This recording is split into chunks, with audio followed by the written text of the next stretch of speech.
Animal Farm by George Orwell. Chapter 1. Mr. Jones of the Manor Farm had locked the henhouses for the night, but was too drunk to remember to shut the pop-holes. With the ring of light from his lantern dancing from side to side, he lurched across the yard, kicked off his boots at the back door, drew himself a last glass of beer from the barrel in the scullery, and made his way up to bed, where Mrs. Jones was already snoring. As soon as the light in the bedroom went out, there was a stirring and a fluttering all through the farm buildings. Word had gone round during the day that old Major, the prize middle white boar, had had a strange dream on the previous night, and wished to communicate it to the other animals. It had been agreed that they should all meet in the big barn as soon as Mr. Jones was safely out of the way. Old Major, so he was always called, though the name under which he had been exhibited was Willingdon Beauty, was so highly regarded on the farm that everyone was quite ready to lose an hour's sleep in order to hear what he had to say. At one end of the big barn, on a sort of raised platform, Major was already ensconced on his bed of straw, under a lantern which hung from a beam. He was 12 years old, and had lately grown rather stout, but he was still a majestic-looking pig, with a wise and benevolent appearance in spite of the fact that his tushes had never been cut. Before long, the other animals began to arrive and make themselves comfortable after their different fashions. First came the 3 dogs, Bluebell, Jessie, and Pincher, and then the pigs, who settled down in the straw immediately in front of the platform. The hens perched themselves on the window-sills, the pigeons fluttered up to the rafters, the sheep and cows lay down behind the pigs and began to chew the cud.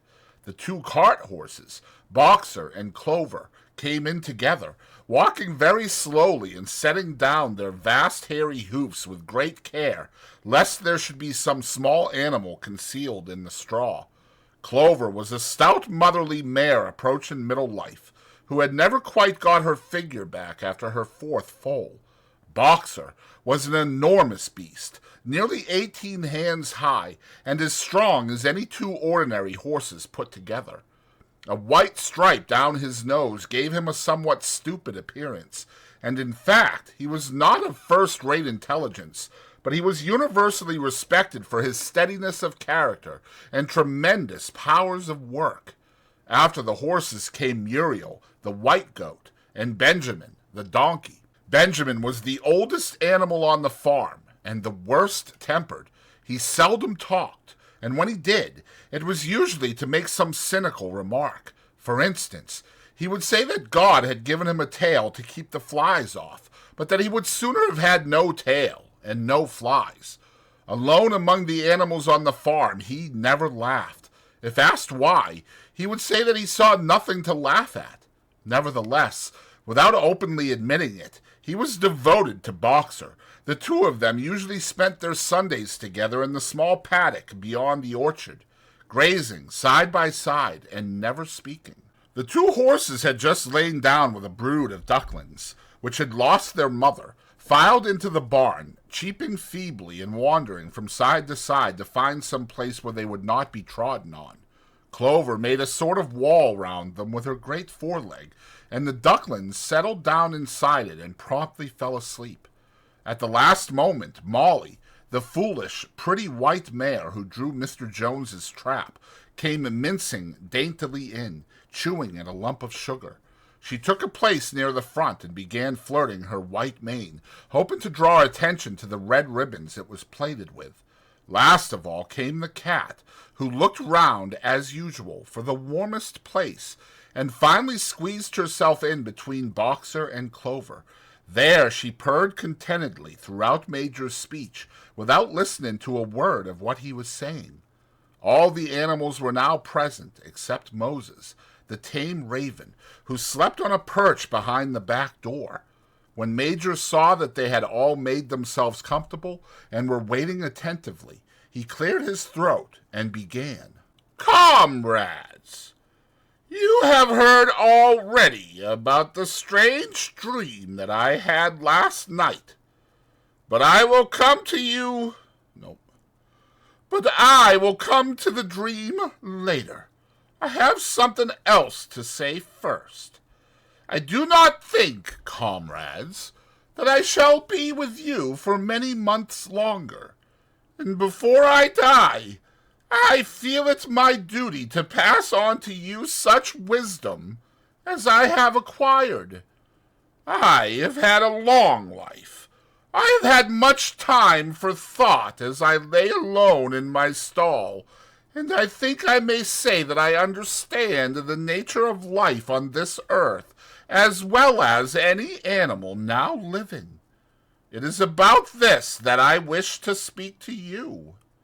Now, comrades, what is the nature of this life of ours?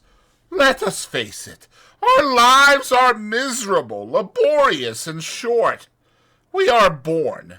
We are given just so much food as will keep the breath in our bodies, and those of us who are capable of it are forced to work to the last atom of our strength, and the very instant that our usefulness has come to an end, we are slaughtered with hideous cruelty. No animal in England knows the meaning of happiness or leisure after he is a year old. No animal in England is free. The life of an animal is misery and slavery. That is the plain truth. But is this simply part of the order of nature? Is it because this land of ours is so poor that it cannot afford a decent life to those who dwell upon it? No, comrades, 1,000 times no. The soil of England is fertile. Its climate is good. It is capable of affording food in abundance to an enormously greater number of animals than now inhabit it. This single farm of ours would support 12 horses, 20 cows, hundreds of sheep, and all of them living in a comfort and a dignity that are now almost beyond our imagining. Why, then, do we continue in this miserable condition?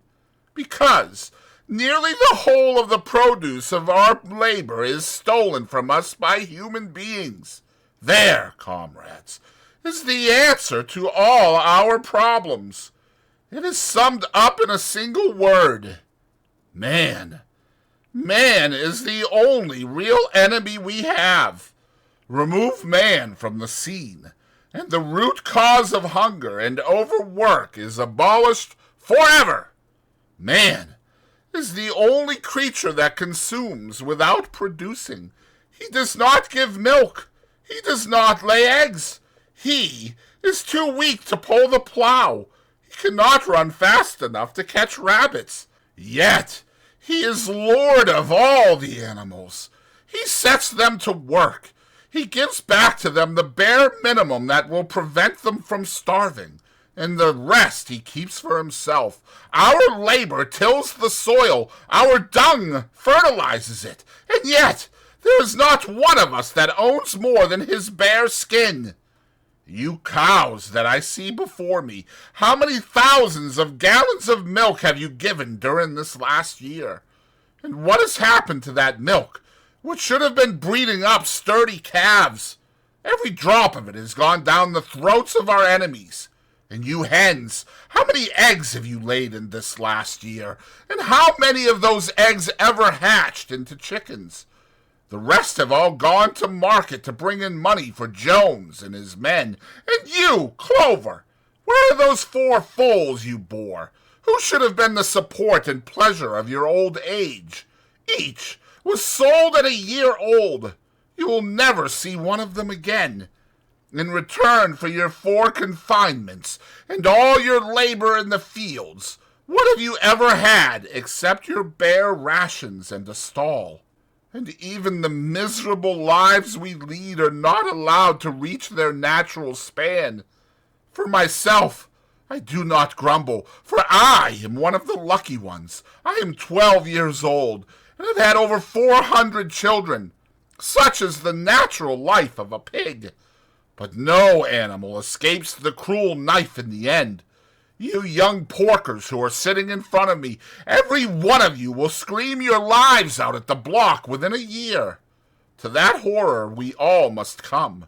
Cows, pigs, hens, sheep, everyone.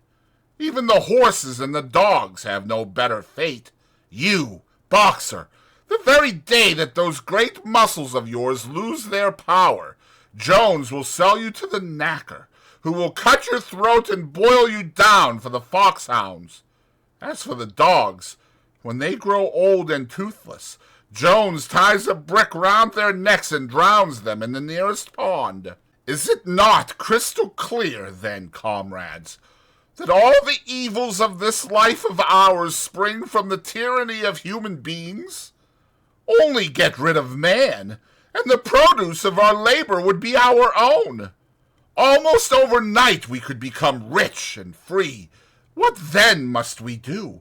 Why, work night and day, body and soul, for the overthrow of the human race. That is my message to you, comrades. Rebellion! I do not know when that rebellion will come. It might be in a week or in 100 years, but I know, as surely as I see this straw beneath my feet, that sooner or later justice will be done.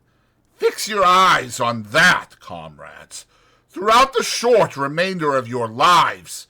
And above all, pass on this message of mine to those who come after you, so that future generations shall carry on the struggle until it is victorious.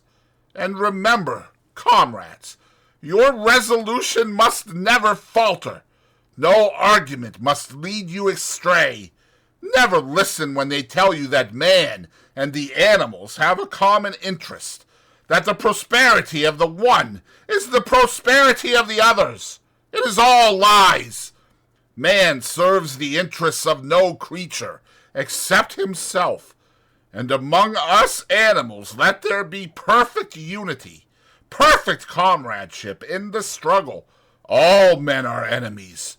All animals are comrades. At this moment there was a tremendous outroar. While Major was speaking, 4 large rats had crept out of their holes and were sitting on their hind quarters, listening to him. The dogs had suddenly caught sight of them, and it was only by a swift dash for their holes that the rats saved their lives. Major raised his trotter for silence. "Comrades," he said, "here is a point that must be settled. The wild creatures, such as rats and rabbits, are they our friends or our enemies? Let us put it to the vote. I propose this question to the meeting. Are rats comrades?"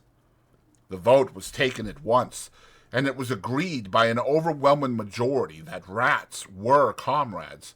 There were only 4 dissentients, the 3 dogs and the cat, who was afterwards discovered to have voted on both sides. Major continued, "I have little more to say. I merely repeat, remember always your duty of enmity towards man in all his ways. Whatever goes upon 2 legs is an enemy.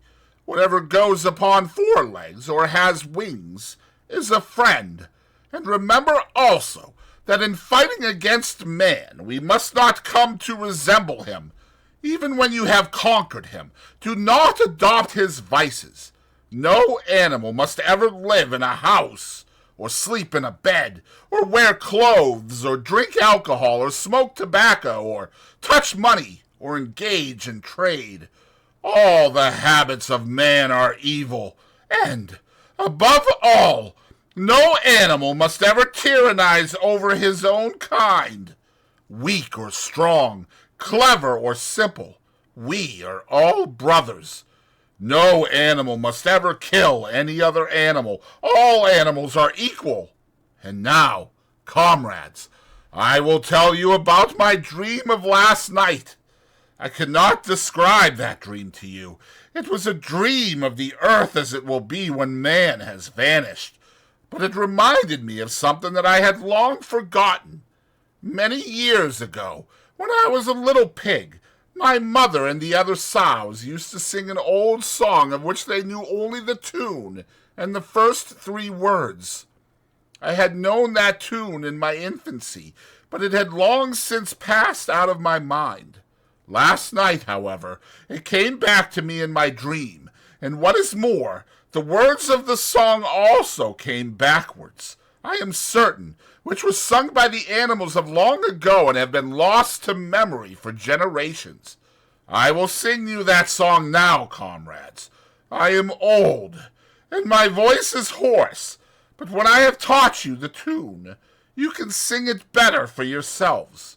It is called Beasts of England. Old Major cleared his throat and began to sing. As he had said, his voice was hoarse, but he sang well enough, and it was a stirring tune, something between Clementine and La Cucaracha. The words ran, Beasts of England, beasts of England, beasts of every land and clime, hearken to my joyful tidings of the golden future time. Soon or late the day is coming, tyrant man shall be overthrown, and the fruitful fields of England shall be trod by beasts alone. Rings shall vanish from our noses, and the harness from our back. Bit and spur shall rust forever, cruel whips no more shall crack. Riches more than mind can picture, wheat and barley, oats and hay, clover, beans, and mango wurzels shall be ours upon that day. Bright will shine the fields of England, purer shall its waters be. Sweeter yet shall blow its breezes on the day that sets us free. For that day we all must labor, though we die before it break. Cows and horses, geese and turkeys, all must toil for freedom's sake. Beasts of England, beasts of Ireland, beasts of every land and clime, hearken well and spread my tidings of the golden future time. The singing of this song threw the animals into the wildest excitement. Almost before Major had reached the end, they had begun singing it for themselves. Even the stupidest of them had already picked up the tune and a few of the words, and as for the clever ones, such as the pigs and dogs, they had the entire song by heart within a few minutes. And then, after a few preliminary tries, the whole farm burst out into Beasts of England in tremendous unison. The cows lowed it, the dogs whined it, the sheep bleated it, the horses whinnied it, the ducks quacked it. They were so delighted with the song that they sang it right through 5 times in succession, and might have continued singing it all night if they had not been interrupted. Unfortunately, the uproar awoke Mr. Jones, who sprang out of bed, making sure that there was a fox in the yard. He seized the gun which always stood in a corner of his bedroom, and let fly a charge of number 6 shot into the darkness. The pellets buried themselves in the wall of the barn, and the meeting broke up hurriedly. Everyone fled to his own sleeping place. The birds jumped on to their perches, the animals settled down in the straw, and the whole farm was asleep in a moment. Chapter 2. 3 nights later, old Major died peacefully in his sleep. His body was buried at the foot of the orchard. This was early in March. During the next 3 months, there was much secret activity. Major's speech had given to the more intelligent animals on the farm a completely new outlook on life. They did not know when the rebellion predicted by Major would take place. They had no reason for thinking that it would be within their own lifetime, but they saw clearly that it was their duty to prepare for it. The work of teaching and organizing the others fell naturally upon the pigs, who were generally recognized as being the cleverest of the animals. Preeminent among the pigs were 2 young boars named Snowball and Napoleon, whom Mr. Jones was breeding up for sale. Napoleon was a large, rather fierce-looking Berkshire boar, the only Berkshire on the farm, not much of a talker, but with a reputation for getting his own way. Snowball was a more vivacious pig than Napoleon, quicker in speech and more inventive, but was not considered to have the same depth of character. All the other male pigs on the farm were porkers. The best known among them was a small fat pig named Squealer, with very round cheeks, twinkling eyes, nimble movements, and a shrill voice. He was a brilliant talker, and when he was arguing some difficult point he had a way of skipping from side to side and whisking his tail, which was somehow very persuasive. The others said of Squealer that he could turn black into white. These three had elaborated old Major's teachings into a complete system of thought, to which they gave the name of animalism. Several nights a week, after Mr. Jones was asleep, they held secret meetings in the barn and expounded the principles of animalism to the others. At the beginning, they met with much stupidity and apathy. Some of the animals talked of the duty of loyalty to Mr. Jones, whom they referred to as Master, or made elementary remarks such as, "Mr. Jones feeds us. If he were gone, we should starve to death." Others asked such questions as, "Why should we care what happens after we are dead?" Or, "If this rebellion is to happen anyway, what difference does it make whether we work for it or not?" And the pigs had great difficulty in making them see that this was contrary to the spirit of animalism. The stupidest questions of all were asked by Molly, the white mare. The very first question she asked Snowball was, "Will there still be sugar after the rebellion?" "No," said Snowball firmly. "We have no means of making sugar on this farm. Besides, you do not need sugar. You will have all the oats and hay you want." "And shall I still be allowed to wear ribbons in my mane?" asked Molly. "Comrade," said Snowball, "those ribbons that you are so devoted to are the badge of slavery. Can you not understand that liberty is worth more than ribbons?" Molly agreed, but she did not sound very convinced. The pigs had an even harder struggle to counteract the lies put about by Moses, the tame raven. Moses, who was Mr. Jones's especial pet, was a spy and a tale-bearer, but he was also a clever talker. He claimed to know of the existence of a mysterious country called Sugar Candy Mountain, to which all animals went when they died. It was situated somewhere up in the sky, a little distance beyond the clouds, Moses said. In Sugar Candy Mountain it was Sunday 7 days a week. Clover was in season all the year round, and lump sugar and linseed cake grew on the hedges. The animals hated Moses because he told tales and did no work, but some of them believed in Sugar Candy Mountain, and the pigs had to argue very hard to persuade them that there was no such place. Their most faithful disciples were the 2 cart horses, Boxer and Clover. These two had great difficulty in thinking anything out for themselves, but having once accepted the pigs as their teachers, they absorbed everything that they were told, and passed it on to the other animals by simple arguments. They were unfailing in their attendance at the secret meetings in the barn, and led the singing of Beasts of England, with which the meetings always ended. Now, as it turned out, the rebellion was achieved much earlier and more easily than anyone had expected. In past years, Mr. Jones, although a hard master, had been a capable farmer, but of late he had fallen on evil days. He had become much disheartened after losing money in a lawsuit, and had taken to drinking more than was good for him. For whole days at a time he would lounge in his Windsor chair in the kitchen, reading the newspapers, drinking, and occasionally feeding Moses on crusts of bread soaked in beer.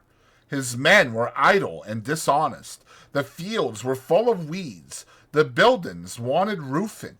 The hedges were neglected, and the animals were underfed. June came, and the hay was almost ready for cutting. On Midsummer's Eve, which was a Saturday, Mr. Jones went into Willingdon and got so drunk at the Red Lion that he did not come back till midday on Sunday.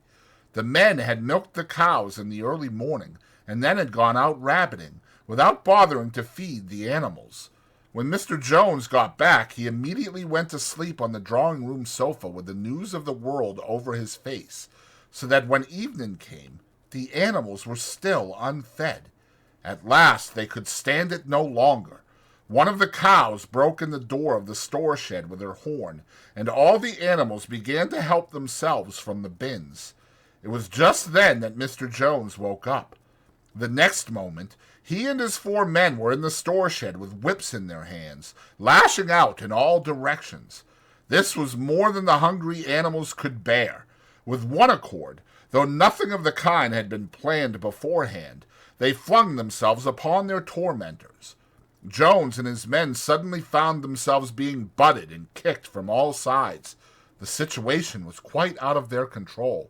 They had never seen animals behave like this before, and this sudden uprising of creatures whom they were used to thrashing and maltreating just as they chose frightened them almost out of their wits. After only a moment or two, they gave up trying to defend themselves and took to their heels. A minute later, all 5 of them were in full flight down the cart track that led to the main road, with the animals pursuing them in triumph. Mrs. Jones looked out of the bedroom window, saw what was happening, hurriedly flung a few possessions into a carpet bag, and slipped out of the farm by another way. Moses sprang off his perch and flapped after her, croaking loudly. Meanwhile, the animals had chased Jones and his men out onto the road and slammed the 5-barred gate behind them. And so, almost before they knew what was happening, the rebellion had been successfully carried through. Jones was expelled, and the manor farm was theirs. For the first few minutes, the animals could hardly believe in their good fortune. Their first act was to gallop in a body right round the boundaries of the farm, as though to make quite sure that no human being was hiding anywhere upon it. Then they raced back to the farm buildings to wipe out the last traces of Jones's hated reign. The harness room at the end of the stables was broken open. The bits, the nose rings, the dog chains, the cruel knives with which Mr. Jones had been used to castrate the pigs and lambs were all flung down the well. The reins, the halters, the blinkers, the degrading nose bags were thrown onto the rubbish fire which was burning in the yard. So were the whips. All the animals capered with joy when they saw the whips going up in flames. Snowball also threw onto the fire the ribbons with which the horses' manes and tails had usually been decorated on market days. "Ribbons," he said, "should be considered as clothes, which are the mark of a human being. All animals should go naked." When Boxer heard this, he fetched the small straw hat, which he wore in summer to keep the flies out of his ears, and flung it on the fire with the rest. In a very little while, the animals had destroyed everything that reminded them of Mr. Jones. Napoleon then led them back to the store shed and served out a double ration of corn to everybody, with 2 biscuits for each dog. Then they sang Beasts of England from end to end 7 times running, and after that they settled down for the night and slept as they had never slept before. But they woke at dawn as usual, and suddenly remembering the glorious thing that had happened, they all raced out into the pasture together. A little way down the pasture there was a knoll that commanded a view of most of the farm. The animals rushed to the top of it and gazed round them in the clear morning light. Yes, it was theirs. Everything that they could see was theirs. In the ecstasy of that thought they gamboled round and round. They hurled themselves into the air in great leaps of excitement. They rolled in the dew. They cropped mouthfuls of the sweet summer grass. They kicked up clods of the black earth and snuffed its rich scent. Then they made a tour of inspection of the whole farm and surveyed with speechless admiration the ploughland, the hayfield, the orchard, the pool, the spinney. It was as though they had never seen these things before, and even now they could hardly believe that it was all their own. Then they filed back to the farm buildings and halted in silence outside the door of the farmhouse.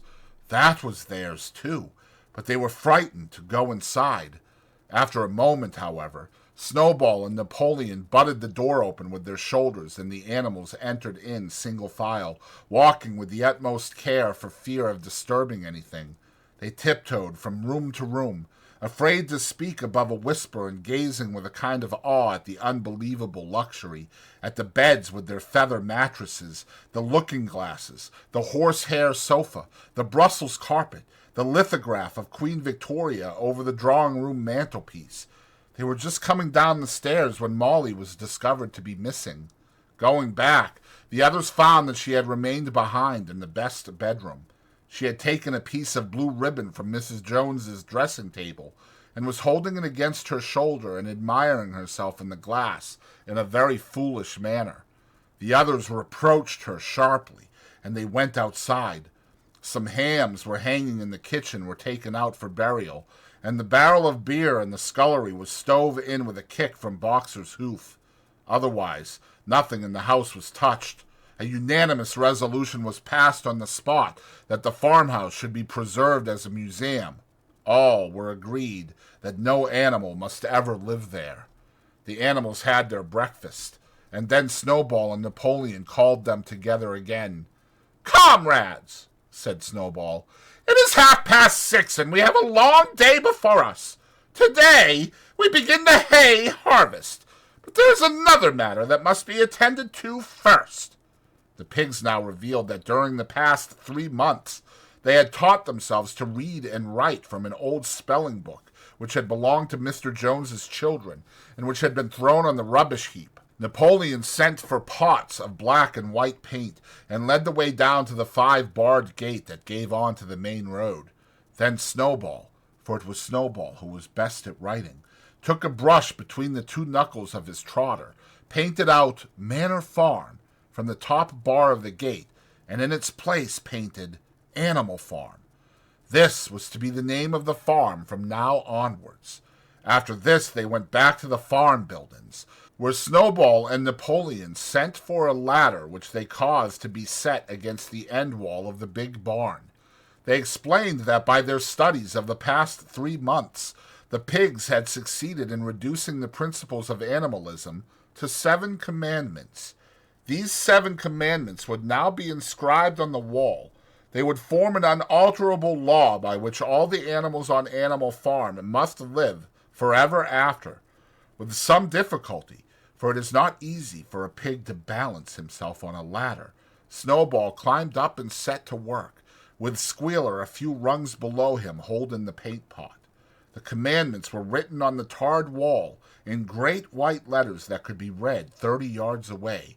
They ran thus: the 7 commandments. Number 1, whatever goes upon 2 legs is an enemy. Number 2, whatever goes upon 4 legs or has wings is a friend. Number 3, no animal shall wear clothes. Number 4, no animal shall sleep in a bed. Number 5, no animal shall drink alcohol. Number 6, no animal shall kill any other animal. Number 7, all animals are equal.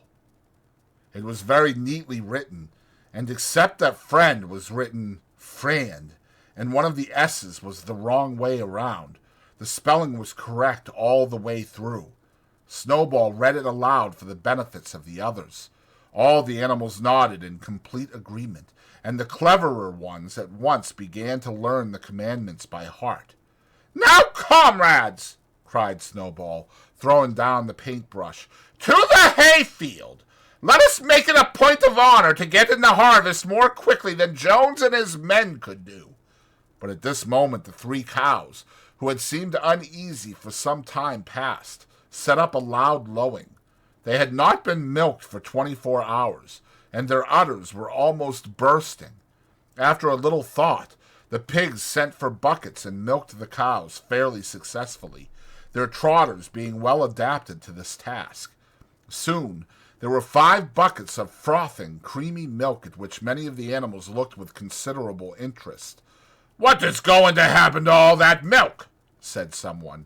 "Jones used sometimes to mix some of it in our mash," said one of the hens. "Never mind the milk, comrades," cried Napoleon, placing himself in front of the buckets. "That will be attended to. The harvest is more important. Comrade Snowball will lead the way. I shall follow in a few minutes. Forward, comrades. The hay is waiting." So the animals trooped down to the hayfield to begin the harvest, and when they came back in the evening, it was noticed that the milk had disappeared. Chapter 3.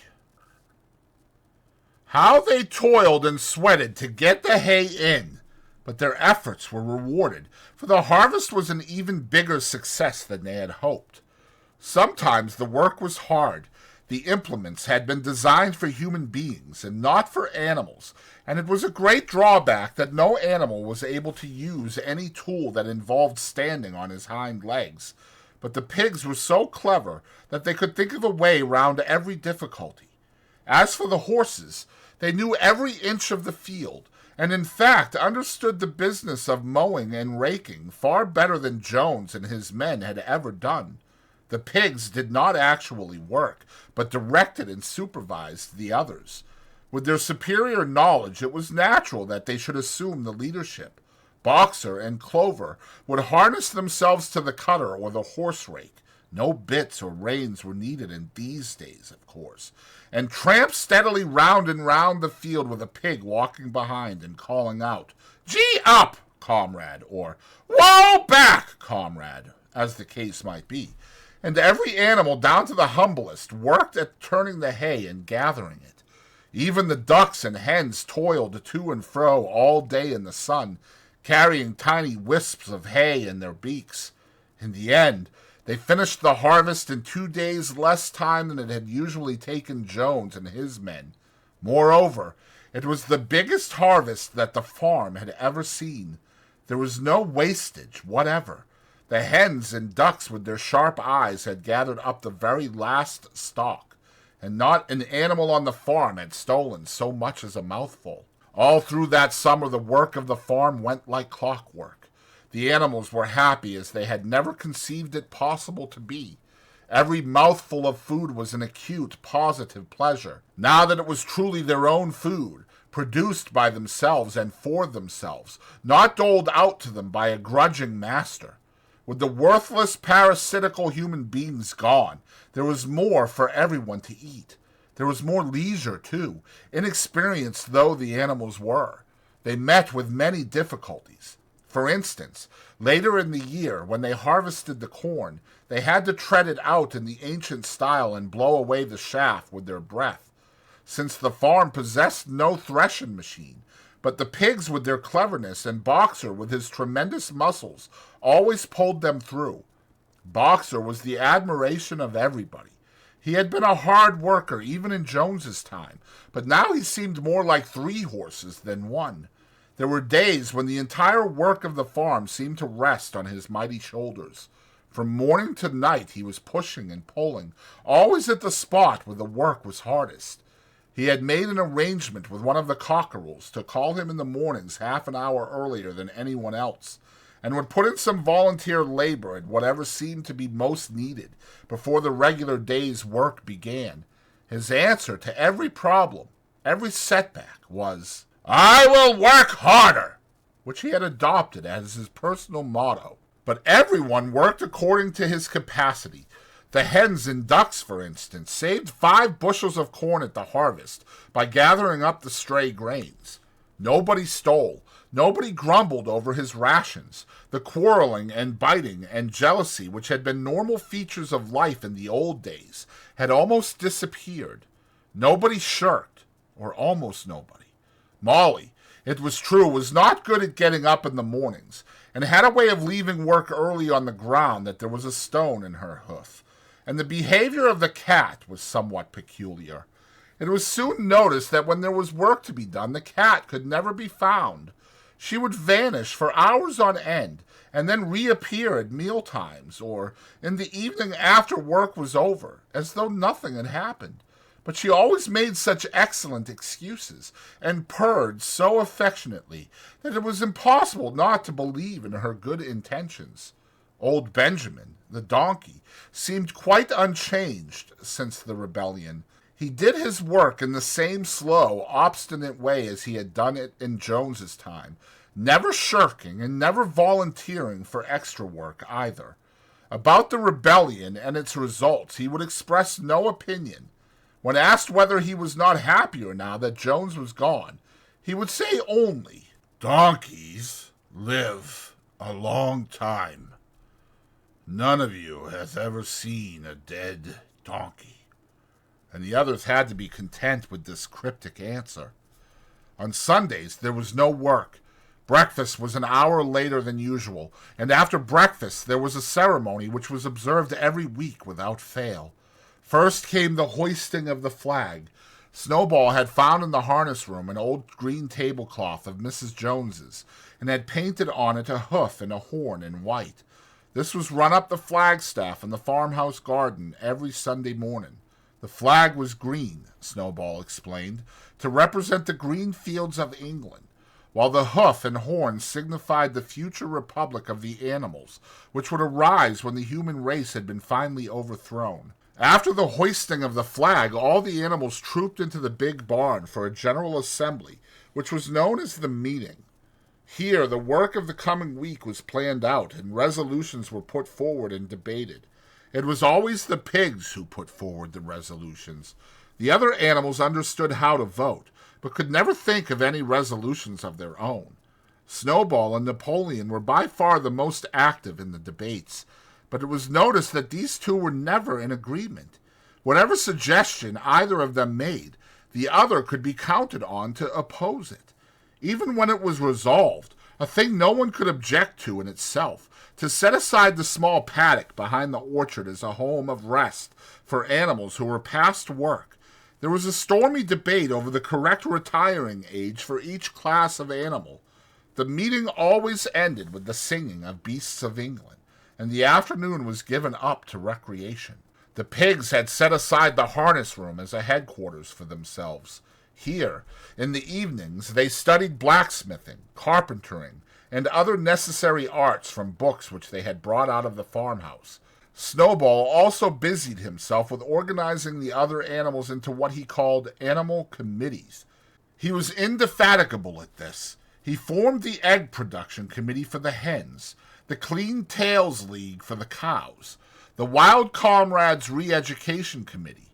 The object of this was to tame the rats and rabbits, the Whiter Wool Movement for the sheep, and various others, besides instituting classes in reading and writing.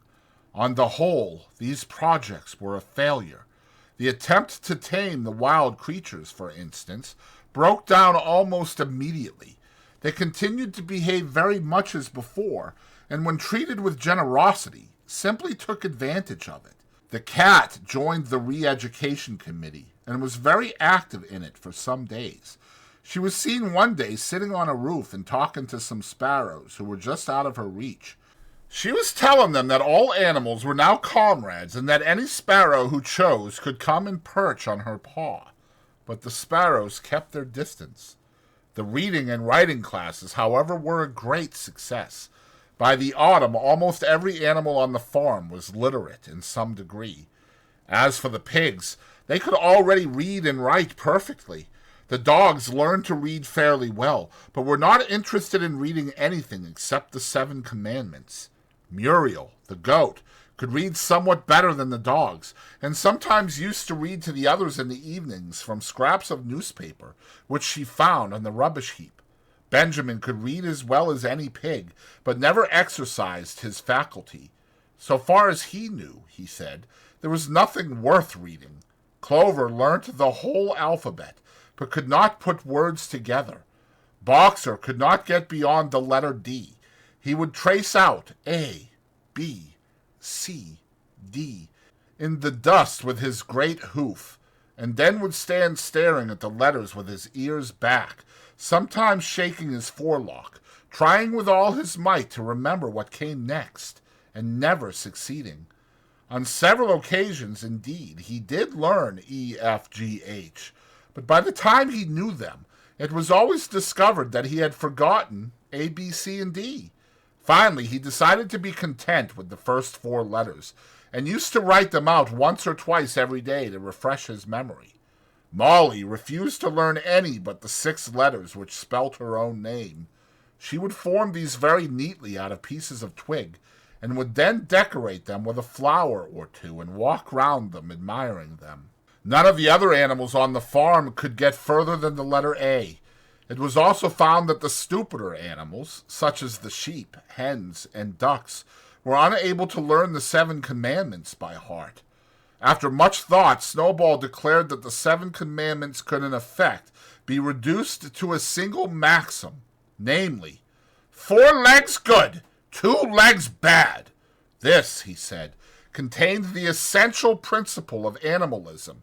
Whoever had thoroughly grasped it would be safe from human influences. The birds at first objected, since it seemed to them that they also had 2 legs. But Snowball proved to them that this was not so. A bird's wing, comrades, he said, is an organ of propulsion and not of manipulation. It should therefore be regarded as a leg. The distinguishing mark of man is the hand, the instrument with which he does all his mischief.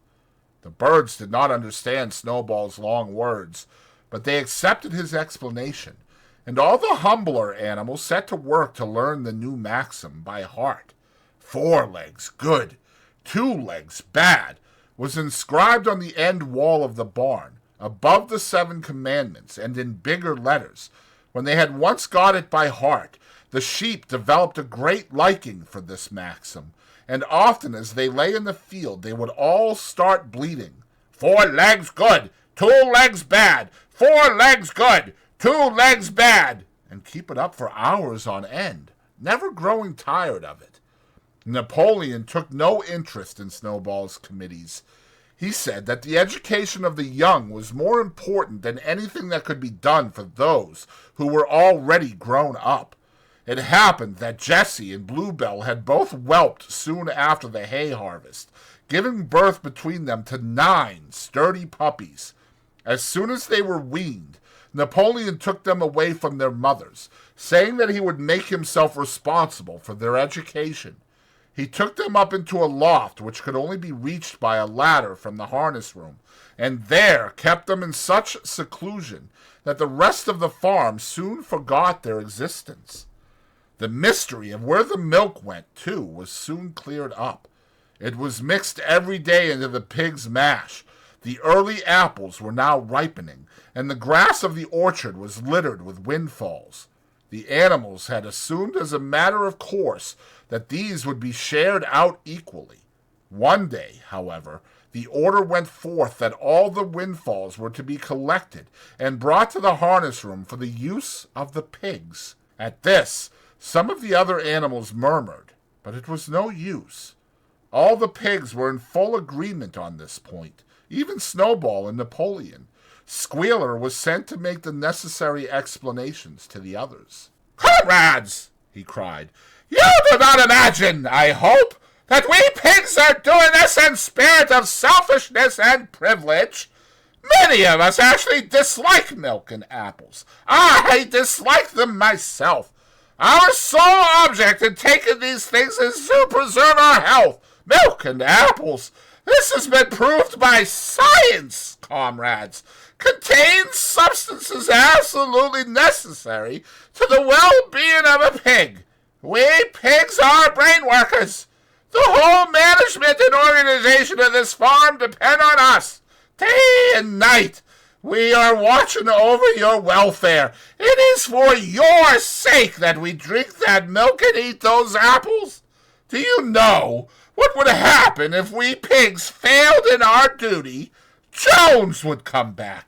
Yes, Jones would come back. Surely, comrades," cried Squealer almost pleadingly, skipping from side to side and whisking his tail. "Surely there is no one among you who wants to see Jones come back." Now, if there was one thing that the animals were completely certain of, it was that they did not want Jones back.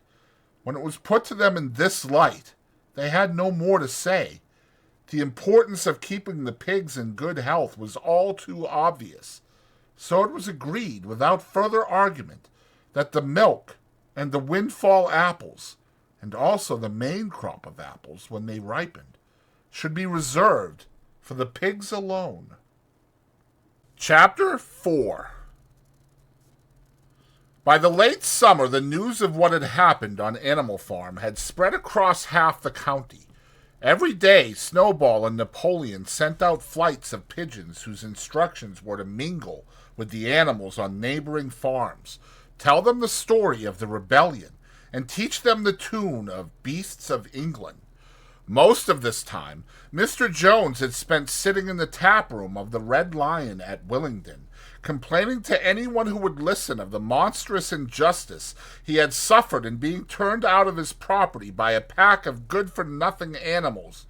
The other farmers sympathized in principle, but they did not at first give him much help. At heart, each of them was secretly wondering whether he could not somehow turn Jones's misfortune to his own advantage. It was lucky that the owners of the two farms which adjoined Animal Farm were on permanently bad terms. One of them, which was named Foxwood, was a large, neglected, old-fashioned farm, much overgrown by woodland, with all its pastures worn out and its hedges in a disgraceful condition. Its owner, Mr. Pilkington, was an easy-going gentleman farmer who spent most of his time in fishing or hunting, according to the season. The other farm, which was called Pinchfield, was smaller and better kept. Its owner was a Mr. Frederick, a tough, shrewd man, perpetually involved in lawsuits and with a name for driving hard bargains. These two disliked each other so much that it was difficult for them to come to any agreement, even in defense of their own interests. Nevertheless, they were both thoroughly frightened by the rebellion on Animal Farm, and very anxious to prevent their own animals from learning too much about it. At first, they pretended to laugh to scorn the idea of animals managing a farm for themselves. The whole thing would be over in a fortnight, they said. They put it about that the animals on the Manor Farm — they insisted on calling it the Manor Farm, they would not tolerate the name Animal Farm — were perpetually fighting among themselves, and were also rapidly starving to death. When time passed and the animals had evidently not starved to death, Frederick and Pilkington changed their tune and began to talk of the terrible wickedness that now flourished on Animal Farm. It was given out that the animals there practiced cannibalism, tortured one another with red-hot horseshoes, and had their females in common. This was what came of rebelling against the laws of nature, Frederick and Pilkington said. However, these stories were never fully believed. Rumors of a wonderful farm where the human beings had been turned out and the animals managed their own affairs continued to circulate in vague and distorted forms, and throughout that year a wave of rebelliousness ran through the countryside. Bulls, which had always been tractable, suddenly turned savage. Sheep broke down hedges and devoured the clover. Cows kicked the pail over. Hunters refused their fences and shot their riders on to the other side. Above all, the tune and even the words of Beasts of England were known everywhere. It had spread with astonishing speed.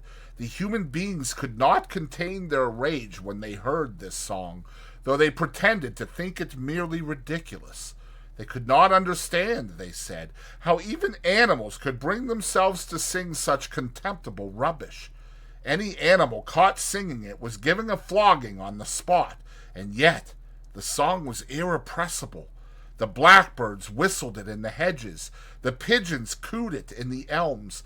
It got into the din of the smithies and the tune of the church bells, and when the human beings listened to it, they secretly trembled, hearing it in a prophecy of their future doom. Early in October, when the corn was cut and stacked and some of it was already threshed, a flight of pigeons came whirling through the air and alighted in the yard of Animal Farm in the wildest excitement.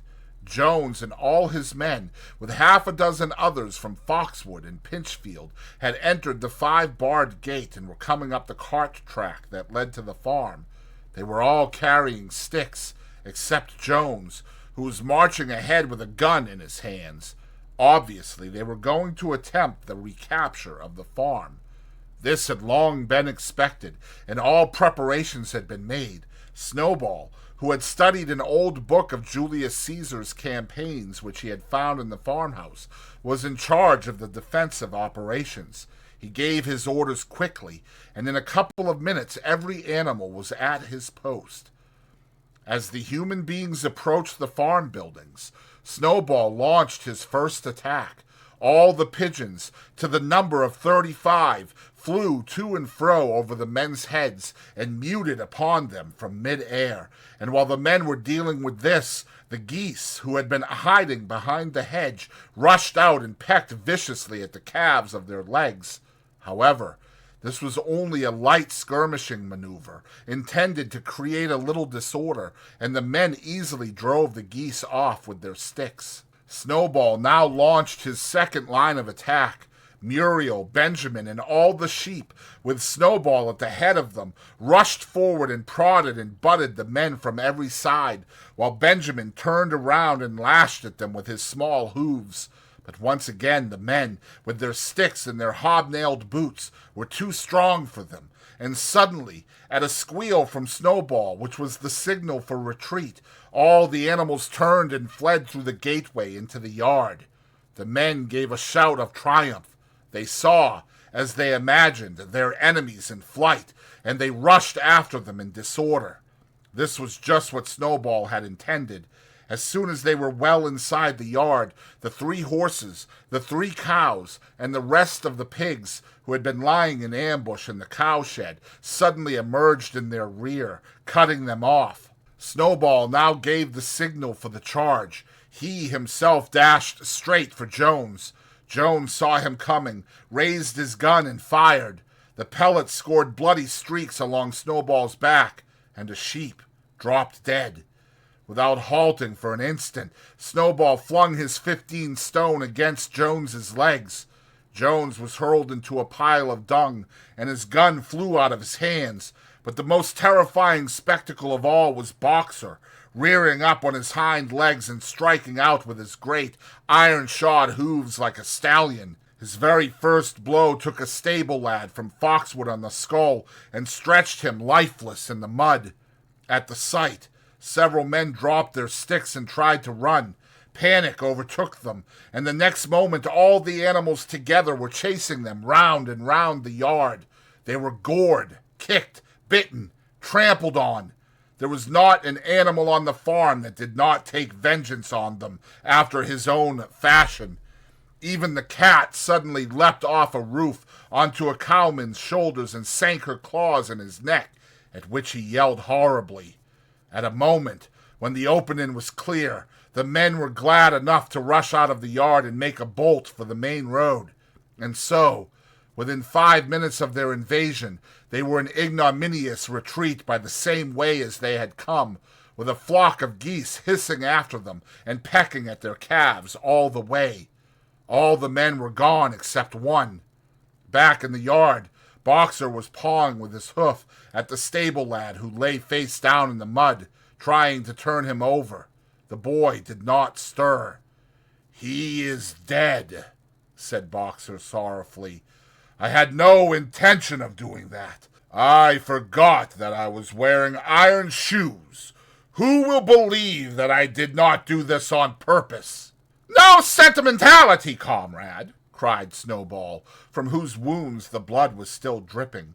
"War is war. The only good human being is a dead one." "I have no wish to take life, not even human life," repeated Boxer, and his eyes were full of tears. "Where is Molly?" exclaimed somebody. Molly, in fact, was missing. For a moment there was great alarm. It was feared that the men might have harmed her in some way, or even carried her off with them. In the end, however, she was found hiding in her stall with her head buried among the hay in the manger. She had taken to flight as soon as the gun went off, and when the others came back from looking for her, it was to find that the stable lad, who in fact was only stunned, had already recovered and made off. The animals had now reassembled in the wildest excitement, each recounting his own exploits in the battle at the top of his voice. An impromptu celebration of the victory was held immediately. The flag was run up, and Beasts of England was sung a number of times. Then the sheep who had been killed was given a solemn funeral, a hawthorn bush being planted on her grave. At the graveside, Snowball made a little speech, emphasizing the need for all animals to be ready to die for Animal Farm if need be. The animals decided unanimously to create a military decoration, Animal Hero, First Class, which was conferred there and then on Snowball and Boxer. It consisted of a brass medal. They were really some old horse brasses which had been found in the harness room, to be worn on Sundays and holidays. There was also Animal Hero Second Class, which was conferred posthumously on the dead sheep. There was much discussion as to what the battle should be called. In the end, it was named the Battle of the Cowshed, since that was where the ambush had been sprung. Mr. Jones's gun had been found lying in the mud, and it was known that there was a supply of cartridges in the farmhouse. It was decided to set the gun up at the foot of the flagstaff, like a piece of artillery, and to fire it twice a year, once on October the 12th, the anniversary of the Battle of the Cowshed, and once on Midsummer Day, the anniversary of the rebellion. Chapter 5. As winter drew on, Molly became more and more troublesome. She was late for work every morning and excused herself by saying that she had overslept, and she complained of mysterious pains, although her appetite was excellent. On every kind of pretext, she would run away from work and go to the drinking pool, where she would stand foolishly gazing at her own reflection in the water. But there were also rumors of something more serious. One day, as Molly strolled blithely into the yard, flirting her long tail and chewing at a stalk of hay, Clover took her aside. "Molly," she said, "I have something very serious to say to you. This morning I saw you looking over the hedge that divides Animal Farm from Foxwood. One of Mr. Pilkington's men was standing on the other side of the hedge, and I was a long way away, but I am almost certain I saw this. He was talking to you, and you were allowing him to stroke your nose. What does that mean, Molly?" "He didn't. I wasn't. It isn't true," cried Molly, beginning to prance about and paw the ground. "Molly, look me in the face. Do you give me your word of honor that that man was not stroking your nose?"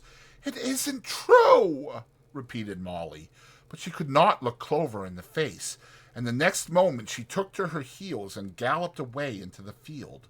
A thought struck Clover. Without saying anything to the others, she went to Molly's stall and turned over the straw with her hoof. Hidden under the straw was a little pile of lump sugar and several bunches of ribbon of different colors. 3 days later, Molly disappeared. For some weeks, nothing was known of her whereabouts. Then the pigeons reported that they had seen her on the other side of Willingdon. She was between the shafts of a smart dog cart painted red and black, which was standing outside a public house. A fat, red-faced man in chic breeches and gaiters, who looked like a publican, was stroking her nose and feeding her with sugar. Her coat was newly clipped, and she wore a scarlet ribbon round her forelock. She appeared to be enjoying herself, so the pigeons said. None of the animals ever mentioned Molly again. In January, there came bitterly hard weather. The earth was like iron, and nothing could be done in the fields. Many meetings were held in the big barn, and the pigs occupied themselves with planning out the work of the coming season. It had come to be accepted that the pigs, who were manifestly cleverer than the other animals, should decide all questions of farm policy, though their decisions had to be ratified by a majority vote. This arrangement would have worked well enough if it had not been for the disputes between Snowball and Napoleon. These two disagreed at every point where disagreement was possible. If one of them suggested sowing a bigger acreage with barley, the other was certain to demand a bigger acreage of oats, and if one of them said that such and such a field was just right for cabbages, the other would declare that it was useless for anything except roots. Each had his own following, and there were some violent debates. At the meetings, Snowball often won over the majority by his brilliant speeches, but Napoleon was better at canvassing support for himself in between times. He was especially successful with the sheep. Of late, the sheep had taken to bleating, 4 legs good, 2 legs bad, both in and out of season, and they often interrupted the meeting with this. It was noticed that they were especially liable to break into 4 legs good, 2 legs bad at crucial moments in Snowball's speeches. Snowball had made a close study of some back numbers of the farmer and stock breeder, which he had found in the farmhouse, and was full of plans for innovations and improvements. He talked learnedly about field drains, silage, and basic slag, and had worked out a complicated scheme for all the animals to drop their dung directly in the fields, at a different spot every day to save the labor of cartage. Napoleon produced no schemes of his own, but said quietly that Snowball's would come to nothing, and seemed to be biding his time. But of all their controversies, none was so bitter as the one that took place over the windmill. In the long pasture not far from the farm buildings, there was a small knoll which was the highest point on the farm. After surveying the ground, Snowball declared that this was just the place for a windmill, which could be made to operate a dynamo and supply the farm with electrical power. This would light the stalls and warm them in winter, and would also run a circular saw, a chaff cutter, a mango slicer, and an electric milking machine. The animals had never heard of anything of this kind before, for the farm was an old-fashioned one, and had only the most primitive machinery, and they listened in astonishment while Snowball conjured up pictures of fantastic machines which would do their work for them while they grazed at their ease in their fields or improved their minds with reading and conversation. Within a few weeks, Snowball's plans for the windmill were fully worked out. The mechanical details came mostly from 3 books which had belonged to Mr. Jones: 1,000 Useful Things to Do About the House, Every Man His Own Bricklayer, and Electricity for Beginners. Snowball used as his study a shed which had once been used for incubators, and had a smooth wooden floor suitable for drawing on. He was closeted there for hours at a time, with his books held open by a stone, and with a piece of chalk gripped between the knuckles of his trotter. He would move rapidly to and fro, drawing in line after line and uttering little whimpers of excitement.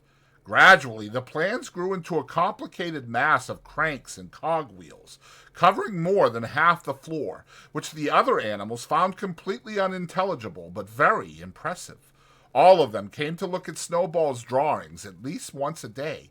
Even the hens and ducks came, and were at pains not to tread on the chalk marks. Only Napoleon held aloof. He had declared himself against the windmill from the start. One day, however, he arrived unexpectedly to examine the plans. He walked heavily round the shed, looked closely at every detail of the plans, and snuffed at them once or twice, then stood for a little while contemplating them out of the corner of his eye. Then suddenly he lifted his leg, urinated over the plans, and walked out without uttering a word. The whole farm was deeply divided on the subject of the windmill. Snowball did not deny that to build it would be a difficult business. Stone would have to be carried and built up into walls. Then the sails would have to be made, and after that there would be need for dynamos and cables. How these were to be procured, Snowball did not say. But he maintained that it could all be done in a year, and thereafter, he declared, so much labor would be saved that the animals would only need to work 3 days a week. Napoleon, on the other hand, argued that the great need of the moment was to increase food production, and that if they wasted time on the windmill, they would all starve to death. The animals formed themselves into 2 factions under the slogan, "Vote for Snowball and the 3-day week," and "Vote for Napoleon and the full manger." Benjamin was the only animal who did not side with either faction. He refused to believe either that food would become more plentiful or that the windmill would save work. Windmill or no windmill, he said, life would go on as it had always gone on. That is, badly. Apart from the disputes over the windmill, there was the question of the defense of the farm. It was fully realized that though the human beings had been defeated in the Battle of the Cowshed, they might make another and more determined attempt to recapture the farm and reinstate Mr. Jones. They had all the more reason for doing so because the news of their defeat had spread across the countryside and made the animals on the neighboring farms more restive than ever. As usual, Snowball and Napoleon were in disagreement. According to Napoleon, what the animals must do was to procure firearms and train themselves in the use of them. According to Snowball, they must send out more and more pigeons and stir up rebellion among the animals on the other farms.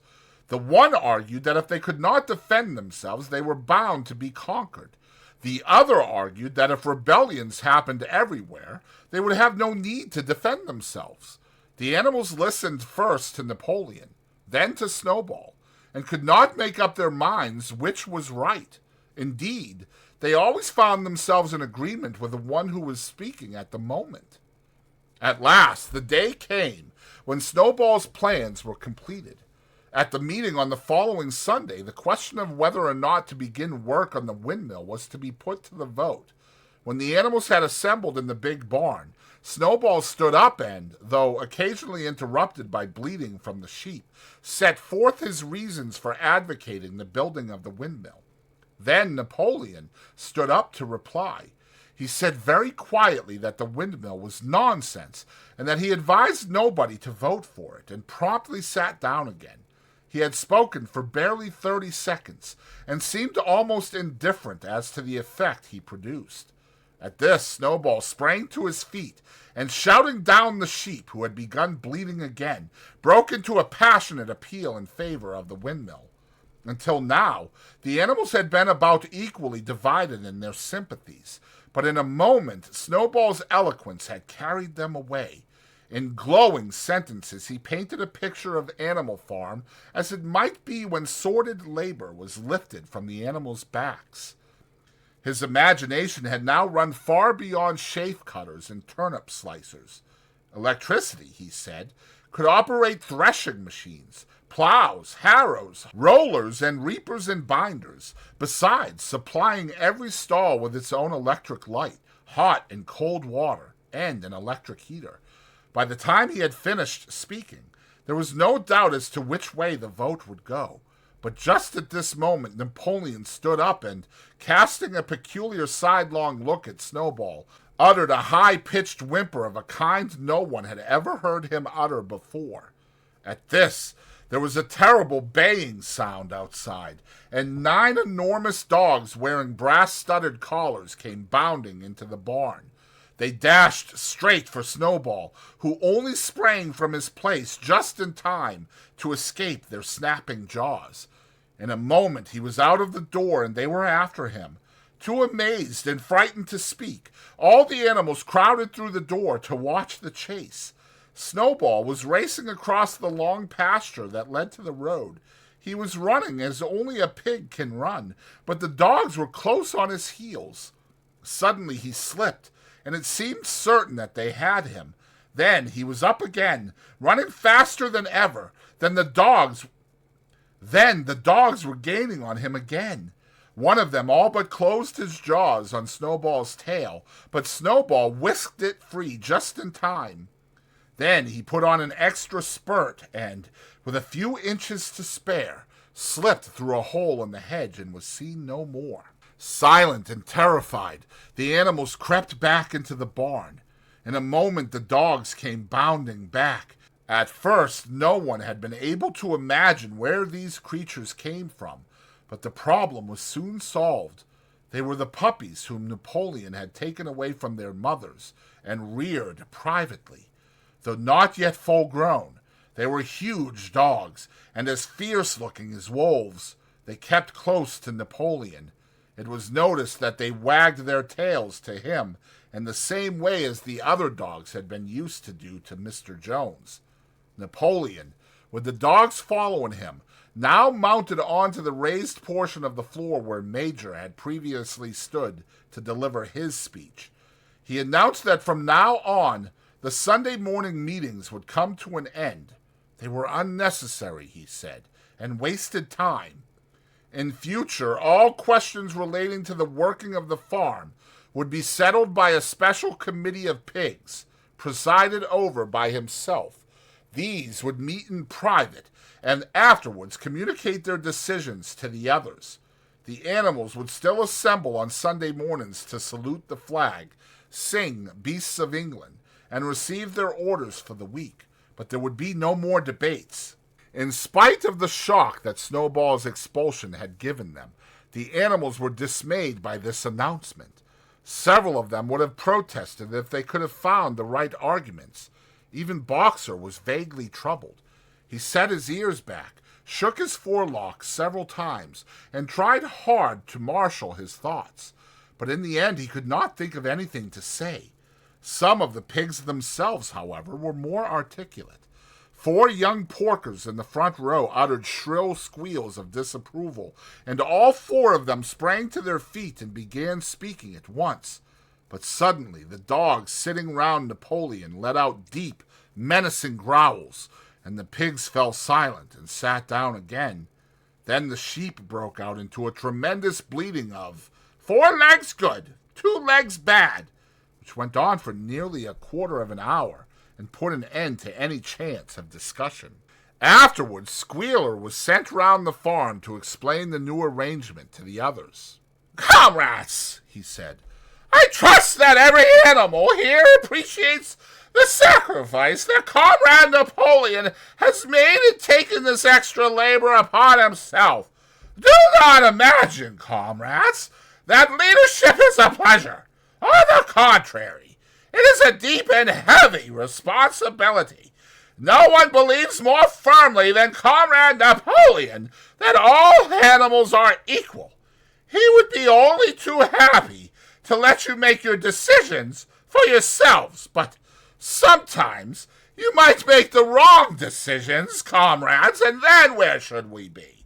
Suppose you had decided to follow Snowball. With this moonshine of windmills, Snowball, who as we know now was no better than a criminal." "He fought bravely at the Battle of the Cowshed," said somebody. "Bravery is not enough," said Squealer. "Loyalty and obedience are more important, and as to the Battle of the Cowshed, I believe the time will come when we shall find that Snowball's part in it was much exaggerated. Discipline, comrades, iron discipline. That is the watchword for today. One false step, and our enemies would be upon us. Surely, comrades, you do not want Jones back." Once again, this argument was unanswerable. Certainly the animals did not want Jones back. If the holding of debates on Sunday mornings was liable to bring him back, then the debates must stop. Boxer, who had now had time to think things over, voiced the general feeling by saying, "If Comrade Napoleon says it, it must be right." And from then on he adopted the maxim, "Napoleon is always right," in addition to his private motto of, "I will work harder." By this time, the weather had broken and the spring plowing had begun.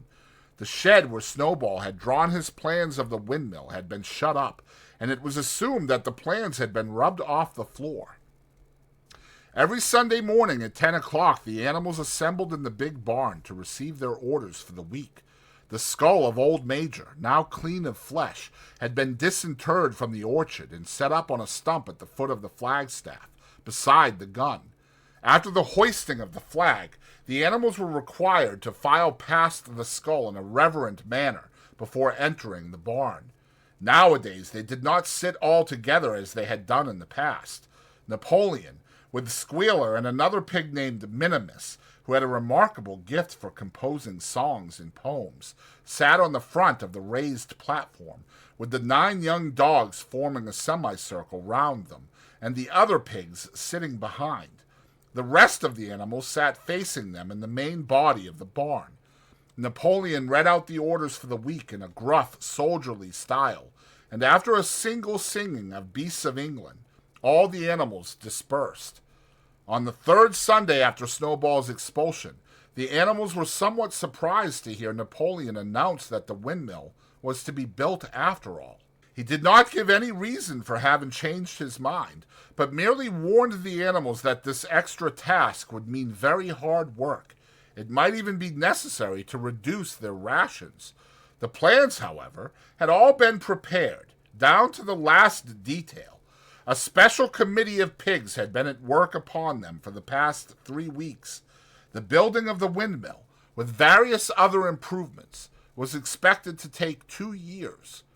That evening, Squealer explained privately to the other animals that Napoleon had never in reality been opposed to the windmill. On the contrary, it was he who had advocated it in the beginning, and the plan which Snowball had drawn on the floor of the incubator shed had actually been stolen from among Napoleon's papers. The windmill was, in fact, Napoleon's own creation. Why, then, asked somebody, had he spoken so strongly against it? Here Squealer looked very sly. That, he said, was Comrade Napoleon's cunning. He had seemed to oppose the windmill, simply as a maneuver to get rid of Snowball, who was a dangerous character and a bad influence. Now that Snowball was out of the way, the plan could go forward without his interference. This, said Squealer, was something called tactics. He repeated a number of times, "Tactics, comrades, tactics!" skipping round and whisking his tail with a merry laugh.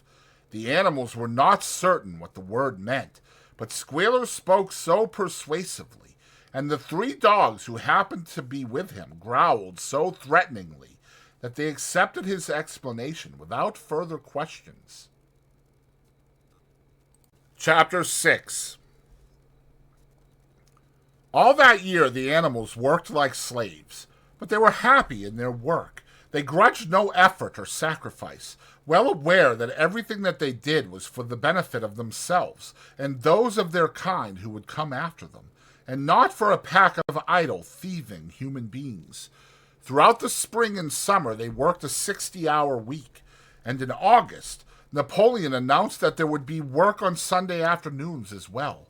This work was strictly voluntary, but any animal who absented himself from it would have his rations reduced by half. Even so, it was found necessary to leave certain tasks undone. The harvest was a little less successful than in the previous year, and 2 fields which should have been sown with roots in the early summer were not sown because the plowing had not been completed early enough. It was possible to foresee that the coming winter would be a hard one. The windmill presented unexpected difficulties. There was a good quarry of limestone on the farm, and plenty of sand and cement had been found in one of the outhouses, so that all the materials for building were at hand. But the problem the animals could not at first solve was how to break up the stone into pieces of suitable size. There seemed no way of doing this except with picks and crowbars, which no animal could use, because no animal could stand on his hind legs. Only after weeks of vain effort did the right idea occur to somebody, namely, to utilize the force of gravity. Huge boulders, far too big to be used as they were lying all over the bed of the quarry. The animals lashed ropes round these, and then all together, cows, horses, sheep, any animal that could lay hold of the rope, even the pigs sometimes joined in at critical moments. They dragged them with desperate slowness up the slope to the top of the quarry, where they were toppled over the edge, to shatter to pieces below. Transporting the stone when it was once broken was comparatively simple. The horses carried it off in cartloads. The sheep dragged single blocks. Even Muriel and Benjamin yoked themselves into an old governess cart and did their share. By late summer, a sufficient store of stone had accumulated, and then the building began, under the superintendence of the pigs. But it was a slow, laborious process. Frequently, it took a whole day of exhausting effort to drag a single boulder to the top of the quarry, and sometimes when it was pushed over the edge, it failed to break. Nothing could have been achieved without Boxer, whose strength seemed equal to that of all the rest of the animals put together. When the boulder began to slip and the animals cried out in despair at finding themselves dragged down the hill, it was always Boxer who strained himself against the rope and brought the boulder to a stop. To see him toiling up the slope, inch by inch, his breath coming fast, the tips of his hooves clawing at the ground, and his great sides matted with sweat, filled everyone with admiration. Clover warned him sometimes to be careful not to overstrain himself, but Boxer would never listen to her. His two slogans, "I will work harder," and "Napoleon is always right," seemed to him a sufficient answer to all problems. He had made arrangements with the cockerel to call him 3/4 of an hour earlier in the mornings instead of half an hour, and in his spare moments, of which there were not many nowadays, he would go alone to the quarry, collect a load of broken stone, and drag it down to the site of the windmill, unassisted. The animals were not badly off throughout that summer, in spite of the hardness of their work. If they had no more food than they had had in Jones's day, at least they did not have less. The advantage of only having to feed themselves, and not having to support 5 extravagant human beings as well, was so great that it would have taken a lot of failures to outweigh it. And in many ways, the animal method of doing things was more efficient and saved labor. Such jobs as weeding, for instance, could be done with a thoroughness impossible to human beings. And again, since no animal now stole, it was unnecessary to fence off pastures from arable land, which saved a lot of labor on the upkeep of hedges and gates. Nevertheless, as the summer wore on, various unforeseen shortages began to make themselves felt. There was need of paraffin oil, nails, string, dog biscuits, and iron for the horses' shoes, none of which could be produced on the farm. Later, there would also be need for seeds and artificial manures, besides various tools and, finally, the machinery for the windmill. How these were to be procured, no one was able to imagine. One Sunday morning, when the animals assembled to receive their orders, Napoleon announced that he had decided upon a new policy. From now onwards, Animal Farm would engage in trade with the neighboring farms, not, of course, for any commercial purpose, but simply in order to obtain certain materials which were urgently necessary. The needs of the windmill must override everything else, he said. He was therefore making arrangements to sell a stack of hay and part of the current year's wheat crop, and later on, if more money were needed, it would have to be made up by the sale of eggs, for which there was always a market in Willingdon. The hens, said Napoleon, should welcome this sacrifice as their own special contribution towards the building of the windmill. Once again the animals were conscious of a vague uneasiness. Never to have any dealings with human beings, never to engage in trade, never to make use of money.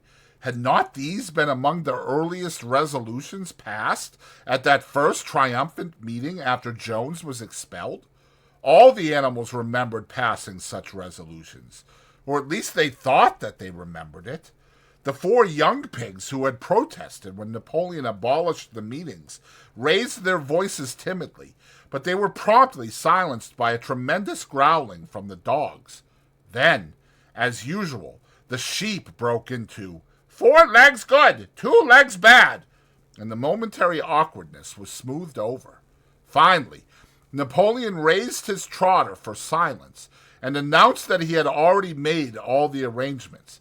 There would be no need for any of the animals to come in contact with human beings, which would clearly be most undesirable. He intended to take the whole burden upon his own shoulders.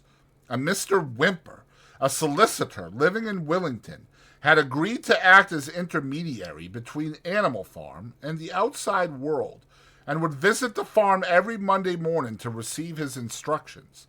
Napoleon ended his speech with his usual cry of, "Long live Animal Farm!" and after the singing of Beasts of England, the animals were dismissed. Afterwards, Squealer made a round of the farm and set the animals' minds at rest.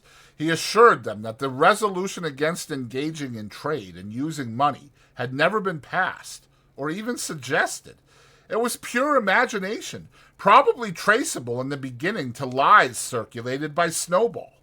A few animals still felt faintly doubtful, but Squealer asked them shrewdly, "Are you certain that this is not something that you have dreamed, comrades? Have you any record of such a resolution? Is it written down anywhere?" And since it was certainly true that nothing of the kind existed in writing, the animals were satisfied that they had been mistaken. Every Monday Mr. Whymper visited the farm as had been arranged. He was a sly-looking little man with side whiskers, a solicitor in a very small way of business, but sharp enough to have realized earlier than anyone else that Animal Farm would need a broker and that the commissions would be worth having. The animals watched his coming and going with a kind of dread and avoided him as much as possible. Nevertheless, the sight of Napoleon on all fours delivering orders to Whymper, who stood on two legs, roused their pride and partly reconciled them to the new arrangement. Their relations with the human race were now not quite the same as they had been before. The human beings did not hate Animal Farm any less now that it was prospering. Indeed, they hated it more than ever. Every human being held it as an article of faith that the farm would go bankrupt sooner or later, and above all, that the windmill would be a failure. They would meet in the public houses and prove to one another by means of diagrams that the windmill was bound to fall down, or that if it did stand up, then that it would never work. And yet, against their will, they had developed a certain respect for the efficiency with which the animals were managing their own affairs. One symptom of this was that they had begun to call Animal Farm by its proper name, and ceased to pretend that it was called the Manor Farm. They had also dropped their championship of Jones, who had given up hope of getting his farm back and gone to live in another part of the county. Except through Whymper, there was as yet no contact between Animal Farm and the outside world, but there were constant rumors that Napoleon was about to enter into a definite business agreement either with Mr. Pilkington of Foxwood or Mr. Frederick of Pinchfield, but never, it was noticed, with both simultaneously. It was about this time that the pigs suddenly moved into the farmhouse and took up their residence there. Again, the animals seemed to remember that a resolution against this had been passed in the early days, and again Squealer was able to convince them that this was not the case. It was absolutely necessary, he said, that the pigs, who were the brains of the farm, should have a quiet place to work in. It was also more suited to the dignity of the leader, for of late he had taken to speaking of Napoleon under the title of leader, to live in a house than in a mere sty. Nevertheless, some of the animals were disturbed when they heard that the pigs not only took their meals in the kitchen and used the drawing room as a recreation room, but also slept in the beds. Boxer passed it off as usual with, "Napoleon is always right," but Clover, who thought she remembered a definite ruling against beds, went to the end of the barn and tried to puzzle out the 7 commandments which were inscribed there. Finding herself unable to read more than individual letters, she fetched Muriel. "Muriel," she said, "read me the 4th commandment. Does it not say something about never sleeping in a bed?" With some difficulty, Muriel spelt it out. "It says, 'No animal shall sleep in a bed with sheets,'" she announced finally. Curiously enough, Clover had not remembered that the 4th commandment mentioned sheets, but as it was there on the wall, it must have done so. And Squealer, who happened to be passing at this moment, attended by 2 or 3 dogs, was able to put the whole matter in its proper perspective. "You have heard, then, comrades," he said, "that we pigs now sleep in the beds of the farmhouse. And why not? You did not suppose, surely, that there was ever a ruling against beds. A bed merely means a place to sleep in. A pile of straw in a stall is a bed, properly regarded. The rule was against sheets, which are a human invention. We have removed the sheets from the farmhouse beds and sleep between blankets. And very comfortable beds they are, too. But not more comfortable than we need, I can tell you, comrades. With all the brain work we have to do nowadays, you would not rob us of our repose, would you, comrades? You would not have us too tired to carry out our duties. Surely none of you wishes to see Jones back. The animals reassured him on this point immediately, and no more was said about the pigs sleeping in the farmhouse beds. And when, some days afterwards, it was announced that from now on the pigs would get up an hour later in the mornings than the other animals, no complaint was made about that either. By the autumn, the animals were tired but happy. They had had a hard year, and after the sale of part of the hay and corn, the stores of food for the winter were none too plentiful, but the windmill compensated for everything. It was almost half built now. After the harvest, there was a stretch of clear, dry weather, and the animals toiled harder than ever, thinking it well worth while to plod to and fro all day with blocks of stone, if by doing so they could raise the walls another foot. Boxer would even come out at nights and work for an hour or two on his own by the light of the harvest moon. In their spare moments, the animals would walk round and round the half-finished mill, admiring the strength and perpendicularity of its walls, and marveling that they should ever have been able to build anything so imposing. Only old Benjamin refused to grow enthusiastic about the windmill, though, as usual, he would utter nothing beyond the cryptic remark that donkeys live a long time. November came. With raging southwest winds, building had to stop because it was now too wet to mix the cement. Finally, there came a night when the gale was so violent that the farm buildings rocked on their foundations, and several tiles were blown off the roof of the barn. The hens woke up squawking with terror, because they had all dreamed simultaneously of hearing a gun go off in the distance. In the morning, the animals came out of their stalls to find that the flagstaff had been blown down, and an elm tree at the foot of the orchard had been plucked up like a radish. They had just noticed this, when a cry of despair broke from every animal's throat. A terrible sight had met their eyes. The windmill was in ruins. With one accord, they dashed down to the spot.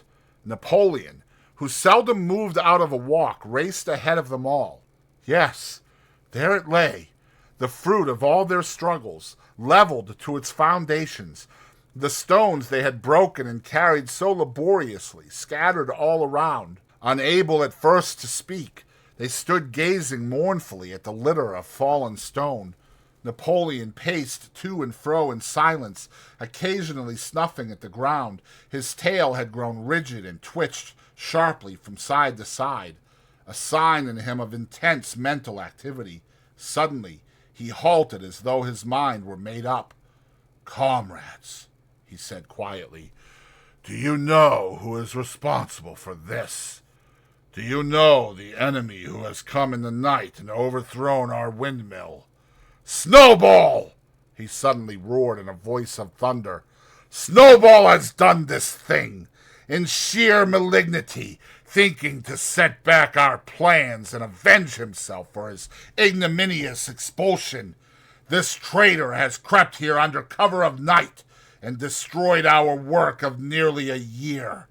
Comrades, here and now I pronounce the death sentence upon Snowball, animal hero second class, and a half a bushel of apples to any animal who brings him to justice, a full bushel to anyone who captures him alive." The animals were shocked beyond measure to learn that even Snowball could be guilty of such an action. There was a cry of indignation, and everyone began thinking out ways of catching Snowball if he should ever come back. Almost immediately, the footprints of a pig were discovered in the grass at a little distance from the knoll. They could only be traced for a few yards, but appeared to lead to a hole in the hedge. Napoleon snuffed deeply at them and pronounced them to be snowballs. He gave it as his opinion that Snowball had probably come from the direction of Foxwood Farm. "No more delays, comrades!" cried Napoleon when the footprints had been examined. "There is work to be done. This very morning we begin rebuilding the windmill, and we will build all through the winter, rain or shine. We will teach this miserable traitor that he cannot undo our work so easily. Remember, comrades, there must be no alteration in our plans. They shall be carried out to the day. Forward, comrades! Long live the windmill! Long live Animal Farm!" Chapter 7. It was a bitter winter. The stormy weather was followed by sleet and snow, and then by a hard frost which did not break till well into February. The animals carried on as best they could with the rebuilding of the windmill, well knowing that the outside world was watching them, and that the envious human beings would rejoice and triumph if the mill were not finished on time. Out of spite, the human beings pretended not to believe that it was Snowball who had destroyed the windmill. They said that it had fallen down because the walls were too thin. The animals knew that this was not the case. Still, it had been decided to build the walls 3 feet thick this time instead of 18 inches, as before, which meant collecting much larger quantities of stone. For a long time the quarry was full of snowdrifts and nothing could be done. Some progress was made in the dry, frosty weather that followed, but it was cruel work, and the animals could not feel so hopeful about it as they had felt before. They were always cold, and usually hungry as well. Only Boxer and Clover never lost heart. Squealer made excellent speeches on the joy of service and the dignity of labor, but the other animals found more inspiration in Boxer's strength and his never-failing cry of, "I will work harder." In January, food fell short. The corn ration was drastically reduced, and it was announced that an extra potato ration would be issued to make up for it. Then, it was discovered that the greater part of the potato crop had been frosted in the clamps, which had not been covered thickly enough. The potatoes had become soft and discolored, and only a few were edible. For days at a time, the animals had nothing to eat but chaff and mangles. Starvation seemed to stare them in the face. It was vitally necessary to conceal this fact from the outside world. Emboldened by the collapse of the windmill, the human beings were inventing fresh lies about Animal Farm. Once again, it was being put about that all the animals were dying of famine and disease, and that they were continually fighting among themselves and had resorted to cannibalism and infanticide. Napoleon was well aware of the bad results that might follow if the real facts of the food situation were known, and he decided to make use of Mr. Whymper to spread a contrary impression. Hitherto, the animals had had little or no contact with Whymper on his weekly visits. Now, however, a few selected animals, mostly sheep, were instructed to remark casually in his hearing that rations had been increased. In addition, Napoleon ordered the almost empty bins in the store shed to be filled nearly to the brim with sand, which was then covered up with what remained of the grain and meal. On some suitable pretext, Whymper was led through the store shed and allowed to catch a glimpse of the bins. He was deceived, and continued to report to the outside world that there was no food shortage on Animal Farm.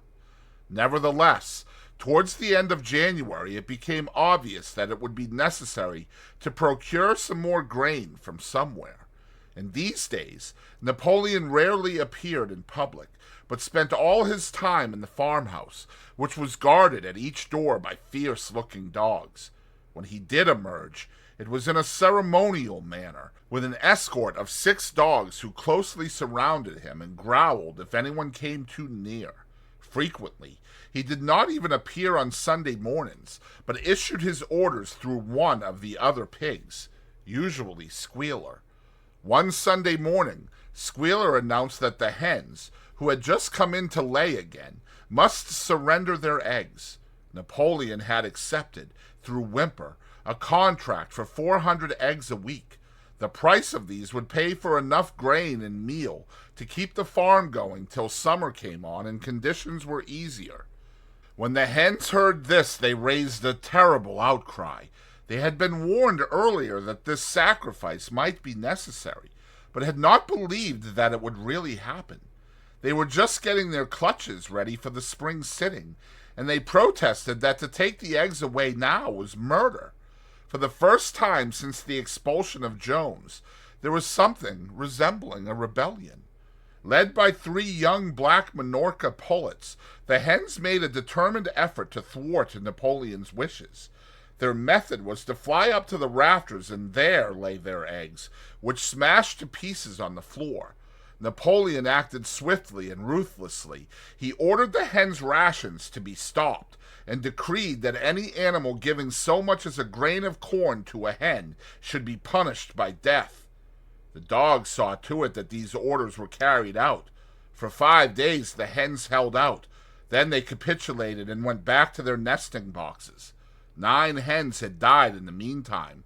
Their bodies were buried in the orchard, and it was given out that they had died of coccidiosis. Whymper heard nothing of this affair, and the eggs were duly delivered, a grocer's van driving up to the farm once a week to take them away. All this while no more had been seen of Snowball. He was rumored to be hiding on one of the neighboring farms, either Foxwood or Pinchfield. Napoleon was by this time on slightly better terms with the other farmers than before. It happened that there was in the yard a pile of timber which had been stacked there 10 years earlier when a beech spinney was cleared. It was well seasoned, and Whymper had advised Napoleon to sell it. Both Mr. Pilkington and Mr. Frederick were anxious to buy it. Napoleon was hesitating between the two, unable to make up his mind. It was noticed that whenever he seemed on the point of coming to an agreement with Frederick, Snowball was declared to be in hiding at Foxwood, while, when he inclined toward Pilkington, Snowball was said to be at Pinchfield. Suddenly, early in the spring, an alarming thing was discovered. Snowball was secretly frequenting the farm by night. The animals were so disturbed that they could hardly sleep in their stalls. Every night, it was said, he came creeping in under cover of darkness and performed all kinds of mischief. He stole the corn, he upset the milk pails, he broke the eggs, he trampled the seed beds, he gnawed the bark off the fruit trees.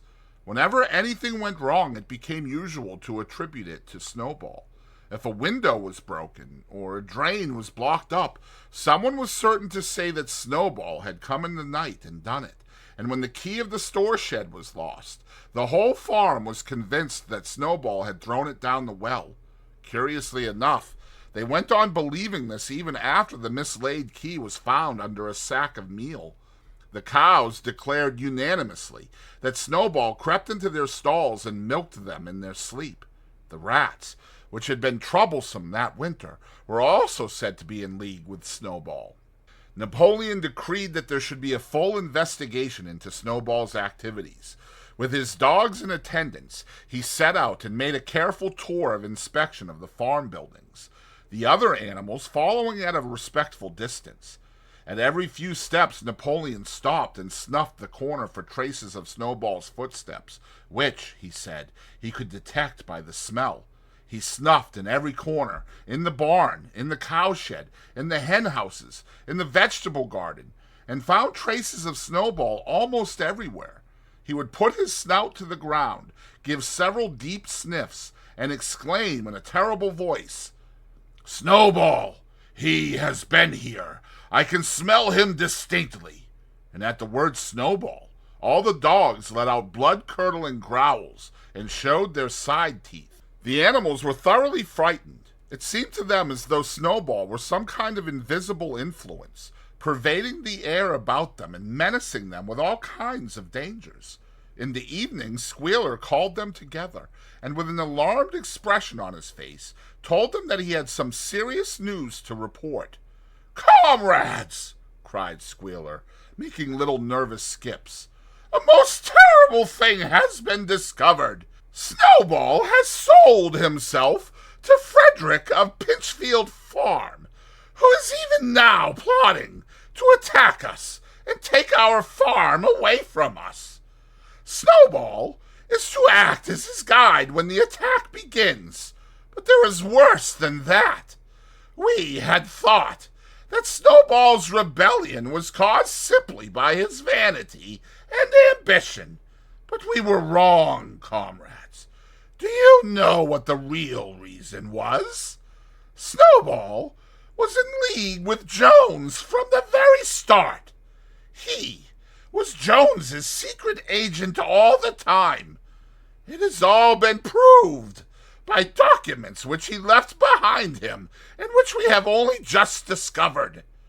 To my mind, this explains a great deal, comrades. Did we not see for ourselves how he attempted, fortunately without success, to get us defeated and destroyed at the Battle of the Cowshed? The animals were stupefied. This was a wickedness far outdoing Snowball's destruction of the windmill, but it was some minutes before they could fully take it in.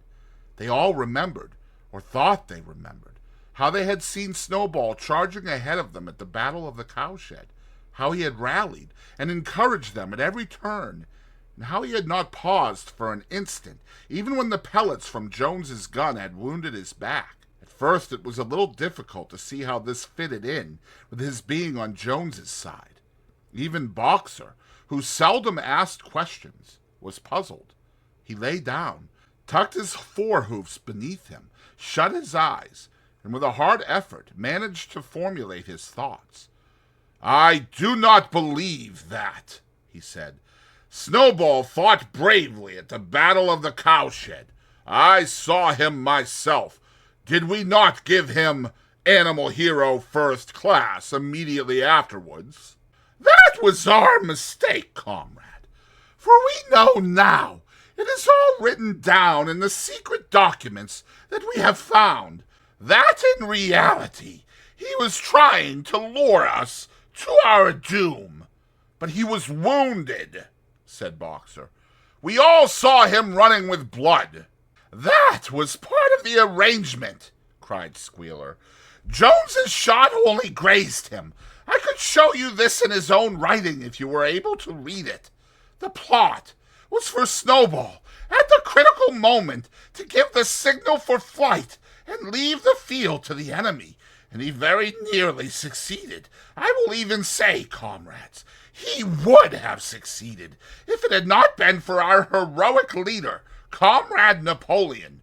Do you not remember how, just at the moment when Jones and his men had gotten inside the yard, Snowball suddenly turned and fled, and many animals followed him? And do you not remember, too, that it was just at that moment, when panic was spreading and all seemed lost, that Comrade Napoleon sprang forward with a cry of death to humanity, and sank his teeth in Jones's leg? Surely you remember that, comrades?" exclaimed Squealer, frisking from side to side.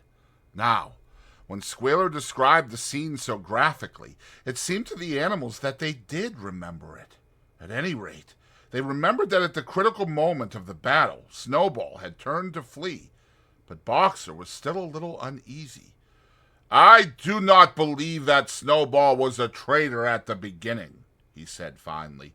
"What he has done since is different, but I believe that at the Battle of the Cowshed he was a good comrade. Our leader, Comrade Napoleon," announced Squealer, speaking very slowly and firmly, "has stated categorically, comrade, that Snowball was Jones's agent from the very beginning, yes, and from long before the rebellion was ever thought of." "Ah, that is different," said Boxer. "If Comrade Napoleon says it, it must be right." "That is the true spirit, comrade," cried Squealer, but it was noticed he cast a very ugly look at Boxer with his little twinkling eyes. He turned to go, then paused and added impressively, "I warn every animal on this farm to keep his eyes very wide open, for we have reason to think that some of Snowball's secret agents are lurking among us at this moment. 4 days later, in the late afternoon, Napoleon ordered all the animals to assemble in the yard. When they were all gathered together, Napoleon emerged from the farmhouse, wearing both his medals, for he had recently awarded himself Animal Hero First Class and Animal Hero Second Class, with his 9 huge dogs frisking round him and uttering growls that sent shivers down all the animals' spines. They all cowered silently in their places, seeming to know in advance that some terrible thing was about to happen. Napoleon stood sternly surveying his audience. Then he uttered a high-pitched whimper. Immediately the dogs bounded forward, seized 4 of the pigs by the ear, and dragged them, squealing with pain and terror, to Napoleon's feet. The pigs' ears were bleeding, the dogs had tasted blood, and for a few moments they appeared to go quite mad. To the amazement of everybody, 3 of them flung themselves upon Boxer. Boxer saw them coming and put out his great hoof, caught a dog in mid-air, and pinned him to the ground.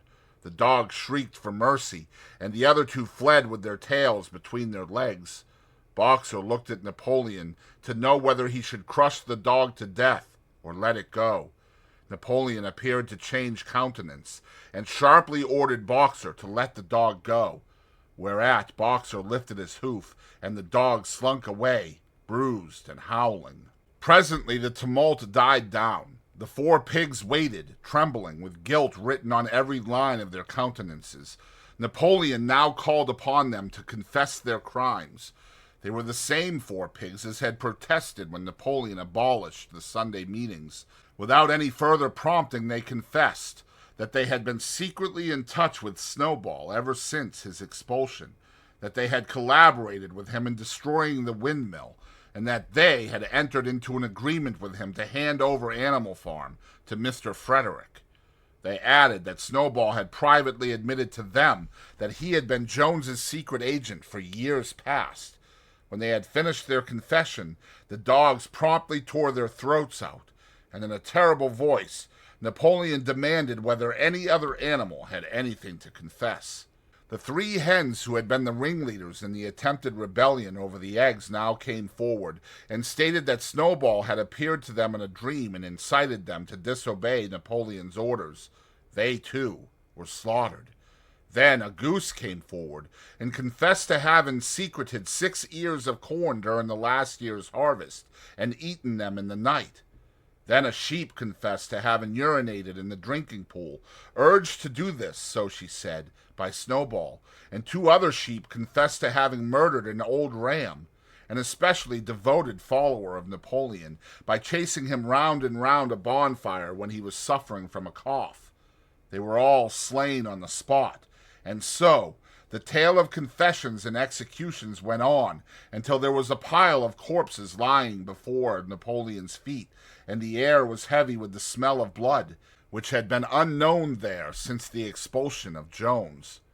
When it was all over, the remaining animals, except for the pigs and dogs, crept away in a body. They were shaken and miserable. They did not know which was more shocking, the treachery of the animals who had leagued themselves with Snowball, or the cruel retribution they had just witnessed. In the old days there had often been scenes of bloodshed equally terrible, but it seemed to all of them that it was far worse now that it was happening among themselves. Since Jones had left the farm, until today, no animal had killed another animal. Not even a rat had been killed. They had made their way onto the little knoll where the half-finished windmill stood, and with one accord they all lay down as though huddling together for warmth. Clover, Muriel, Benjamin, the cows, the sheep, and a whole flock of geese and hens, everyone, indeed, except the cat, who had suddenly disappeared just before Napoleon ordered the animals to assemble. For some time, nobody spoke. Only Boxer remained on his feet. He fidgeted to and fro, swishing his long black tail against his sides, and occasionally uttering a little whinny of surprise. Finally, he said, "I do not understand it. I would not have believed that such things could happen on our farm. It must be due to some fault in ourselves. The solution, as I see it, is to work harder. From now onwards, I shall get up a full hour earlier in the mornings." And he moved off at his lumbering trot and made for the quarry. Having got there, he collected 2 successive loads of stone and dragged them down to the windmill before retiring for the night. The animals huddled about Clover, not speaking. The knoll where they were lying gave them a wide prospect across the countryside. Most of Animal Farm was within their view. The long pasture stretching down to the main road, the hayfield, the spinney, the drinking pool, the plowed fields where the young wheat was thick and green, and the red roofs of the farm buildings with the smoke curling from the chimneys. It was a clear spring evening. The grass and the bursting hedges were gilded by the level rays of the sun. Never had the farm, and with a kind of surprise they remembered that it was their own farm, every inch of it their own property, appeared to the animals so desirable a place. As Clover looked down the hillside, her eyes filled with tears. If she could have spoken her thoughts, it would have been to say that this was not what they had aimed at when they had set themselves years ago to work for the overthrow of the human race. These scenes of terror and slaughter were not what they had looked forward to on that night when old Major first stirred them to rebellion. If she herself had had any picture of the future, it had been of a society of animals set free from hunger and the whip, all equal, each working according to his capacity, the strong protecting the weak, as she had protected the lost brood of ducklings with her foreleg on the night of Major's speech. Instead, she did not know why, they had come to a time when no one dared speak his mind, when fierce, growling dogs roamed everywhere, and when you had to watch your comrades torn to pieces after confessing to shocking crimes. There was no thought of rebellion or disobedience in her mind. She knew that, even as things were, they were far better off than they had been in the days of Jones, and that before all else it was needful to prevent the return of the human beings. Whatever happened, she would remain faithful, work hard, carry out the orders that were given to her, and accept the leadership of Napoleon. But still, it was not for this that she and all the other animals had hoped and toiled. It was not for this that they had built the windmill and faced the bullets of Jones's gun. Such were her thoughts, though she lacked the words to express them. At last, feeling this to be in some way a substitute for the words she was unable to find, she began to sing Beasts of England. The other animals sitting round her took it up, and they sang it 3 times over, very tunefully, but slowly and mournfully, in a way they had never sung it before. They had just finished singing it for the 3rd time when Squealer, attended by 2 dogs, approached them with the air of having something important to say. He announced that, by a special decree of Comrade Napoleon, Beasts of England had been abolished. From now onwards, it was forbidden to sing it. The animals were taken aback. "Why?" cried Muriel. "It's no longer needed, comrade," said Squealer stiffly. "Beasts of England was the song of the rebellion, but the rebellion is now completed. The execution of the traitors this afternoon was the final act. The enemy, both external and internal, has been defeated. In Beasts of England, we express our longing for a better society in days to come. But that society has now been established. Clearly, this song has no longer any purpose." Frightened though they were, some of the animals might possibly have protested, but at this moment the sheep set up their usual bleating of 4 legs good, 2 legs bad, which went on for several minutes and put an end to the discussion. So Beasts of England was heard no more. In its place, Minimus, the poet, had composed another song which began, Animal Farm, never through me shalt thou come to harm. And this was sung every Sunday morning after the hoisting of the flag.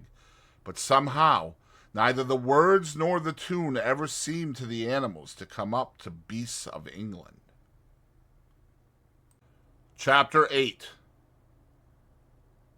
A few days later, when the terror caused by the executions had died down, some of the animals remembered, or thought they remembered, that the sixth commandment decreed, "No animal shall kill any other animal." And though no one cared to mention it in the hearing of the pigs or the dogs, it was felt that the killings which had taken place did not square with this. Clover asked Benjamin to read her the sixth commandment, and when Benjamin, as usual, said that he refused to meddle in such matters, she fetched Muriel. Muriel read the commandment for her. It ran, "No animal shall kill any other animal without cause." Somehow or other, the last two words had slipped out of the animal's memory, but they saw now that the commandment had not been violated, for clearly there was good reason for killing the traitors who had leagued themselves with Snowball. Throughout the year, the animals worked even harder than they had worked in the previous year, to rebuild the windmill with walls twice as thick as before, and to finish it by the appointed date, together with the regular work of the farm, was a tremendous labor. There were times when it seemed to the animals that they worked longer hours and fed no better than they had done in Jones's day. On Sunday mornings, Squealer, holding down a long strip of paper with his trotter, would read out to them lists of figures proving that the production of every class of foodstuff had increased by 200%, 300%, or 500%, as the case might be. The animals saw no reason to disbelieve him, especially as they could no longer remember very clearly what conditions had been like before the rebellion. All the same, there were days when they felt that they would sooner have had less figures and more food. All orders were now issued through Squealer or one of the other pigs. Napoleon himself was not seen in public as often as once in a fortnight. When he did appear, he was attended not only by his retinue of dogs, but by a black cockerel who marched in front of him and acted as a kind of trumpeter, letting out a loud cock-a-doodle-doo before Napoleon spoke. Even in the farmhouse, it was said, Napoleon inhabited separate apartments from the others. He took his meals alone, with 2 dogs to wait upon him, and always ate from the Crown Derby dinner service which had been in the glass cupboard in the drawing-room. It was also announced that the gun would be fired every year on Napoleon's birthday, as well as on the other 2 anniversaries. Napoleon was now never spoken of simply as Napoleon. He was always referred to in formal style as our leader, Comrade Napoleon. And this, pigs liked to invent for him such titles as Father of all animals, Terror of mankind, Protector of the sheepfold, Duckling's friend, and the like.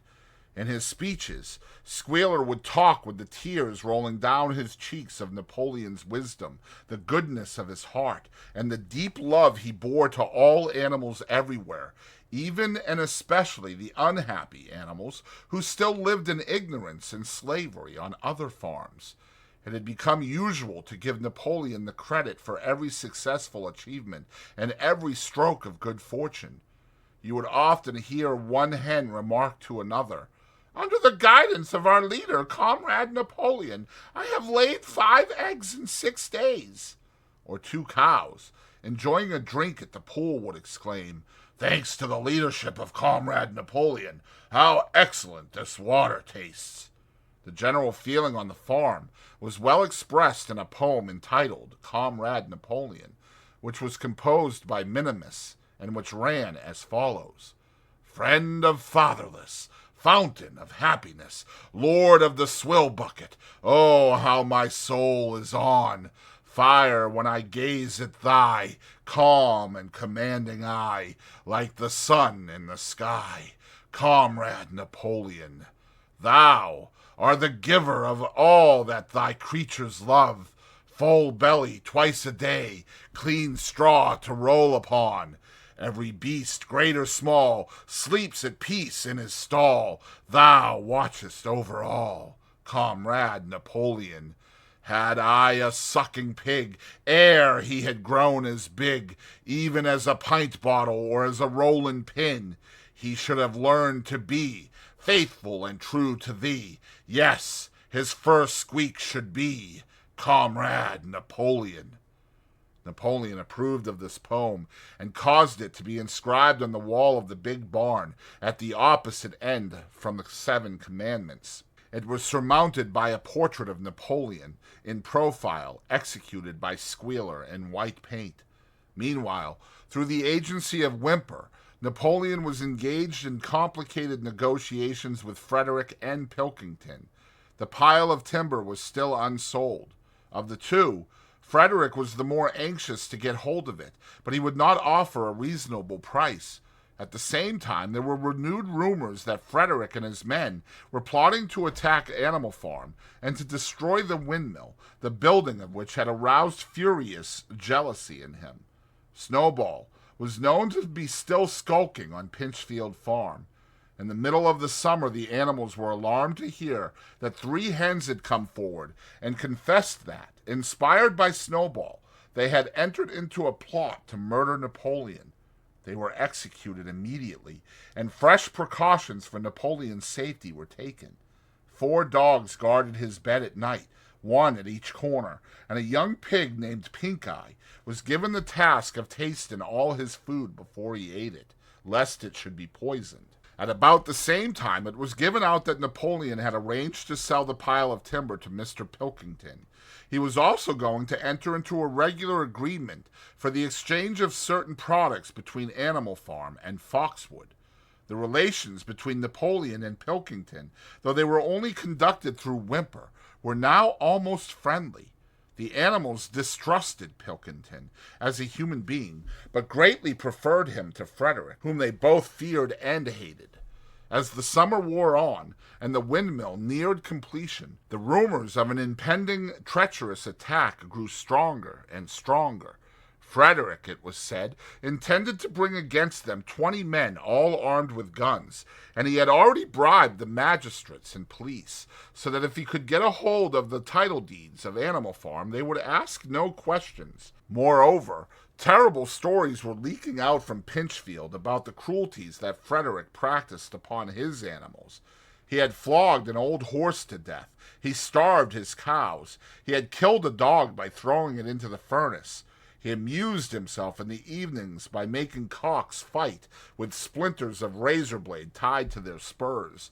The animals' blood boiled with rage when they heard of these things being done to their comrades, and sometimes they clamored to be allowed to go out in a body and attack Pinchfield Farm, drive out the humans, and set the animals free.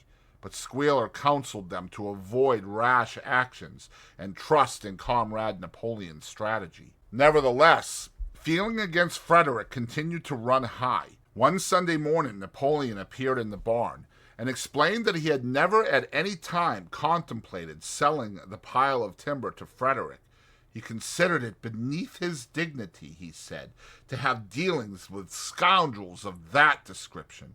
The pigeons, who were still sent out to spread tidings of the rebellion, were forbidden to set foot anywhere on Foxwood, and were also ordered to drop their former slogan of "Death to Humanity" in favor of "Death to Frederick."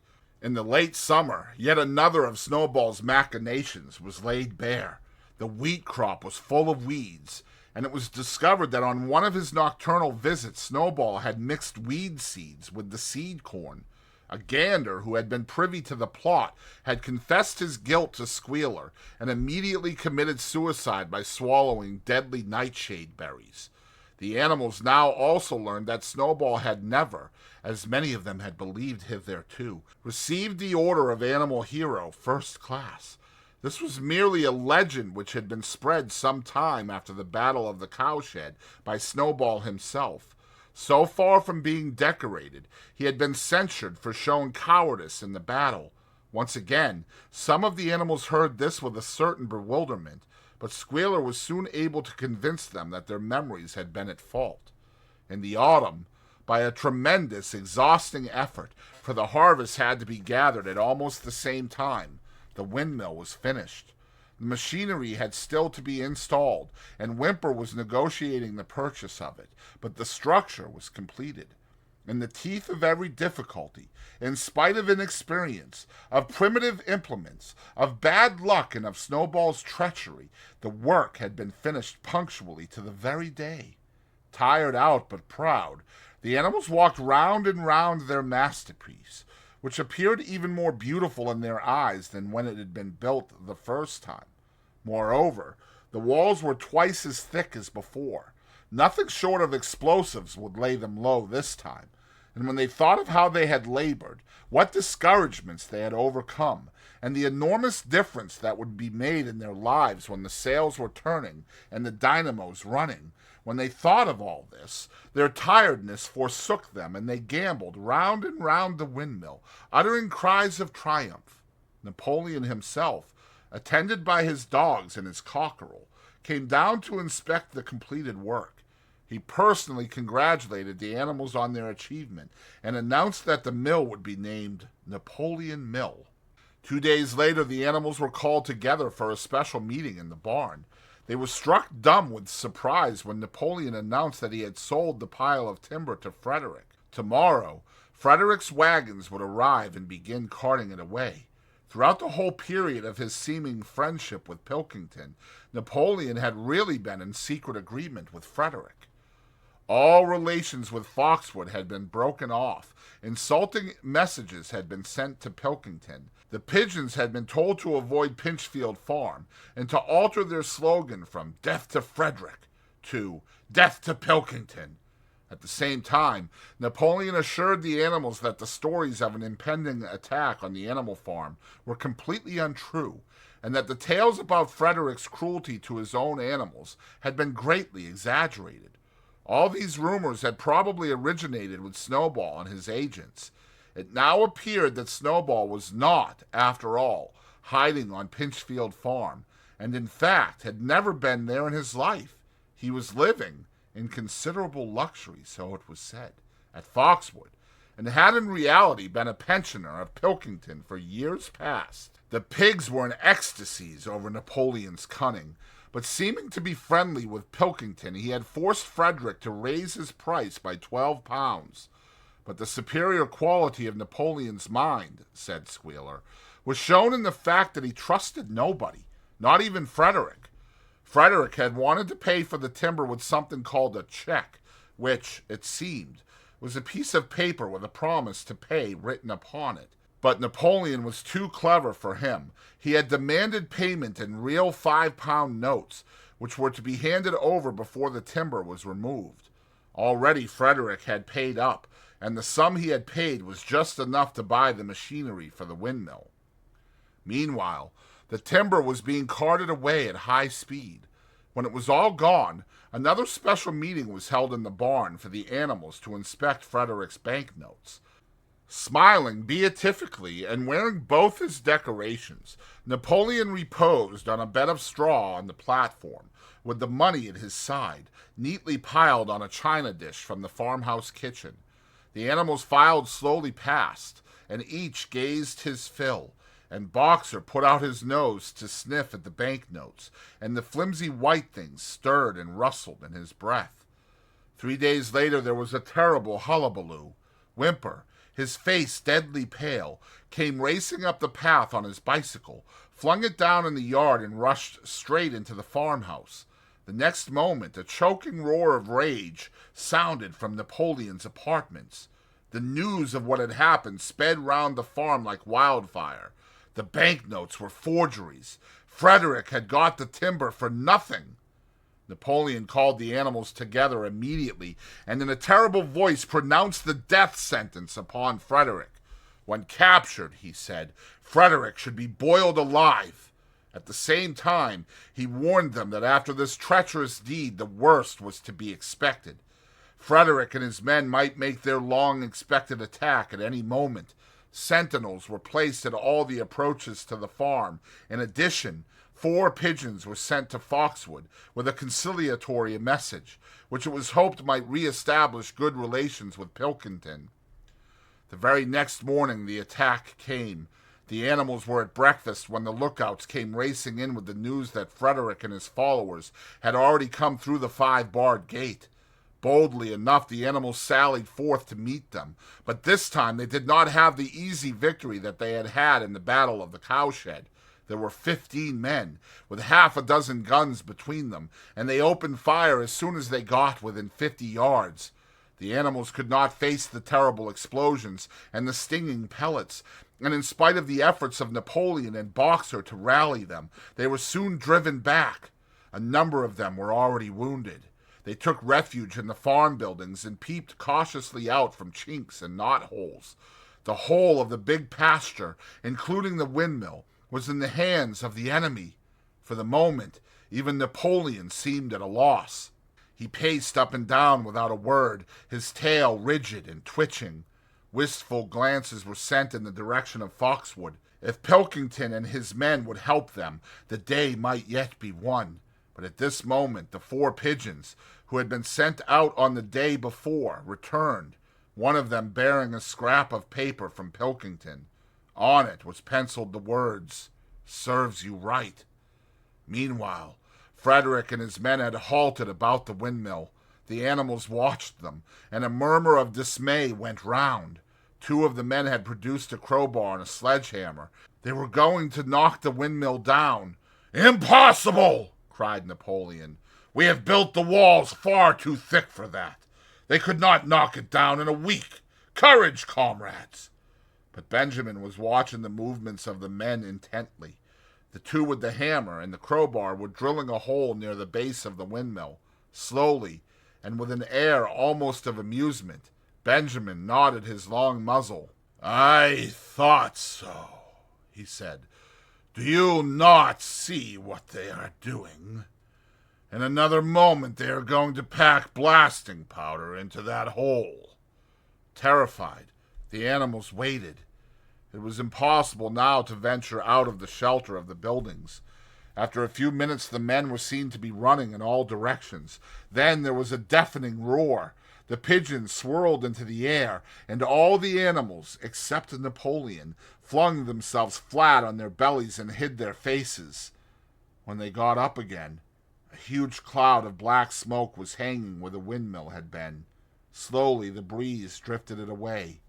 The windmill had ceased to exist. At this sight the animals' courage returned to them. The fear and despair they had felt a moment earlier were drowned in their rage against this vile, contemptible act. A mighty cry for vengeance went up, and without waiting for further orders they charged forth in a body and made straight for the enemy. This time they did not heed the cruel pellets that swept over them like hail. It was a savage, bitter battle. The men fired again and again, and when the animals got to close quarters, lashed out with their sticks and their heavy boots. A cow, 3 sheep, and 2 geese were killed, and nearly everyone was wounded.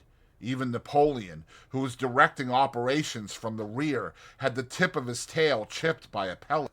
But the men did not go unscathed either. 3 of them had their heads broken by blows from Boxer's hooves. Another was gored in the belly by a cow's horn. Another had his trousers nearly torn off by Jessie and Bluebell. And when the 9 dogs of Napoleon's own bodyguard, whom he had instructed to make a detour under cover of the hedge, suddenly appeared on the men's flank, baying ferociously, panic overtook them. They saw that they were in danger of being surrounded. Frederick shouted to his men to get out while the going was good, and the next moment the cowardly enemy was running for dear life. The animals chased them right down to the bottom of the field, and got in some last kicks at them as they forced their way through the thorn hedge. They had won, but they were weary and bleeding. Slowly they began to limp back towards the farm. The sight of their dead comrades stretched upon the grass moved some of them to tears, and for a little while they halted in sorrowful silence at the place where the windmill had once stood. Yes, it was gone. Almost the last trace of their labor was gone. Even the foundations were partially destroyed, and in rebuilding it they could not this time, as before, make use of the fallen stones. This time the stones had vanished too. The force of the explosion had flung them to distances of hundreds of yards. It was as though the windmill had never been. As they approached the farm, Squealer, who had unaccountably been absent during the fighting, came skipping towards them, whisking his tail and beaming with satisfaction, and the animals heard, from the direction of the farm buildings, the solemn booming of a gun. "What is that gun firing for?" said Boxer. "To celebrate our victory," cried Squealer. "What victory?" said Boxer. His knees were bleeding. He had lost a shoe and split his hoof, and a dozen pellets had lodged themselves in his hind leg. "What victory, comrade? Have we not driven the enemy off our soil, the sacred soil of Animal Farm? But they have destroyed the windmill, and we had worked on it for 2 years. What matter? We will build another windmill. We will build 6 windmills if we feel like it. You do not appreciate, comrade, the mighty thing that we have done. The enemy was in occupation of this very ground that we stand upon, and now, thanks to the leadership of Comrade Napoleon, we have won every inch of it back again." "Then we have won back what we had before," said Boxer. "That is our victory," said Squealer. They limped into the yard. The pellets under the skin of Boxer's legs smarted painfully. He saw ahead of him the heavy labor of rebuilding the windmill from the foundations, and already in imagination he braced himself for the task. But for the first time it occurred to him that he was 11 years old, and that perhaps his great muscles were not quite what they had once been. But when the animals saw the green flag flying, and heard the gun firing again, 7 times it was fired in all, and heard the speech that Napoleon made, congratulating them on their conduct, it did seem to them, after all, that they had won a great victory. The animals slain in the battle were given a solemn funeral. Boxer and Clover pulled the wagon which served as a hearse, and Napoleon himself walked at the head of the procession. 2 whole days were given over to celebrations. There were songs, speeches, and more firing of the gun, and a special gift of an apple was bestowed on every animal, with 2 ounces of corn for each bird and 3 biscuits for each dog. It was announced that the battle would be called the Battle of the Windmill, and that Napoleon had created a new decoration, the Order of the Green Banner, which he had conferred upon himself. In the general rejoicings, the unfortunate affair of the banknotes was forgotten. It was a few days later than this that the pigs came upon a case of whiskey in the cellars of the farmhouse. It had been overlooked at the time when the house was first occupied. That night there came from the farmhouse the sound of loud singing, in which, to everyone's surprise, the strains of Beasts of England were mixed up. At about 9:30, Napoleon, wearing an old bowler hat of Mr. Jones's, was distinctly seen to emerge from the back door, gallop rapidly round the yard, and disappear indoors again. But in the morning a deep silence hung over the farmhouse. Not a pig appeared to be stirring. It was nearly 9 o'clock when Squealer made his appearance, walking slowly and dejectedly, his eyes dull, his tail hanging limply behind him, and with every appearance of being seriously ill. He called the animals together, and told them that he had a terrible piece of news to impart. Comrade Napoleon was dying. A cry of lamentation went up. Straw was laid down outside the doors of the farmhouse, and the animals walked on tiptoe. With tears in their eyes, they asked one another what they should do if their leader were taken away from them. A rumor went round that Snowball had after all contrived to introduce poison into Napoleon's food. At 7 o'clock, Squealer came out to make another announcement. As his last act upon earth, Comrade Napoleon had pronounced a solemn decree. The drinking of alcohol was to be punished by death. By the evening, however, Napoleon appeared to be somewhat better, and the following morning Squealer was able to tell them that he was well on the way to recovery. By the evening of that day, Napoleon was back at work, and on the next day it was learned that he had instructed Whymper to purchase in Willingdon some booklets on brewing and distilling. A week later, Napoleon gave orders that the small paddock beyond the orchard, which it had previously been intended to set aside as a grazing ground for animals who were past work, was to be plowed up. It was given out that the pasture was exhausted and needed reseeding, but it soon became known that Napoleon intended to sow it with barley. About this time, there occurred a strange incident which hardly anyone was able to understand. One night at about 12 o'clock there was a loud crash in the yard, and the animals rushed out of their stalls. It was a moonlit night. At the foot of the end wall of the big barn, where the 7 commandments were written, there lay a ladder broken in 2 pieces. Squealer, temporarily stunned, was sprawling beside it, and near at hand there lay a lantern, a paintbrush, and an overturned pot of white paint. The dogs immediately made a ring round Squealer and escorted him back to the farmhouse as soon as he was able to walk. None of the animals could form any idea as to what this meant, except old Benjamin, who nodded his muzzle with a knowing air and seemed to understand, but would say nothing. But a few days later, Muriel, reading over the 7 commandments to herself, noticed that there was yet another of them which the animals had remembered wrong. They had thought the 5th commandment was, "No animal shall drink alcohol," but there were 2 words that they had forgotten. Actually, the commandment read, "No animal shall drink alcohol to excess." Chapter 9. Boxer's split hoof was a long time in healing. They had started the rebuilding of the windmill the day after the victory celebrations were ended. Boxer refused to take even a day off work, and made it a point of honor not to let it be seen that he was in pain. In the evenings he would admit privately to Clover that the hoof troubled him a great deal.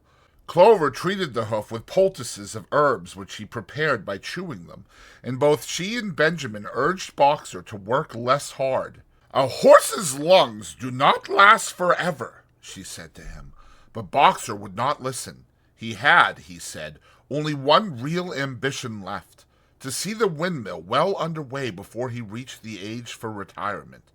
At the beginning, when the laws of Animal Farm were first formulated, the retiring age had been fixed for horses and pigs at 12, for cows at 14, for dogs at 9, for sheep at 7, and for hens and geese at 5. Liberal old age pensions had been agreed upon.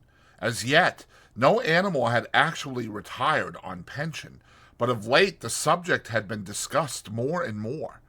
Now that the small field beyond the orchard had been set aside for barley, it was rumored that a corner of the large pasture was to be fenced off and turned into a grazing ground for superannuated animals. For a horse, it was said, the pension would be 5 pounds of corn a day and, in winter, 15 pounds of hay, with a carrot or possibly an apple on public holidays. Boxer's 12th birthday was due in the late summer of the following year. Meanwhile, life was hard. The winter was as cold as the last one had been, and food was even shorter. Once again, all rations were reduced, except those of the pigs and the dogs. A too rigid equality in rations, Squealer explained, would have been contrary to the principles of animalism. In any case, he had no difficulty in proving to the other animals that they were not, in reality, short of food, whatever the appearances might be. For the time being, certainly, it had been found necessary to make a readjustment of rations. Squealer always spoke of it as a readjustment, never as a reduction. But in comparison with the days of Jones, the improvement was enormous.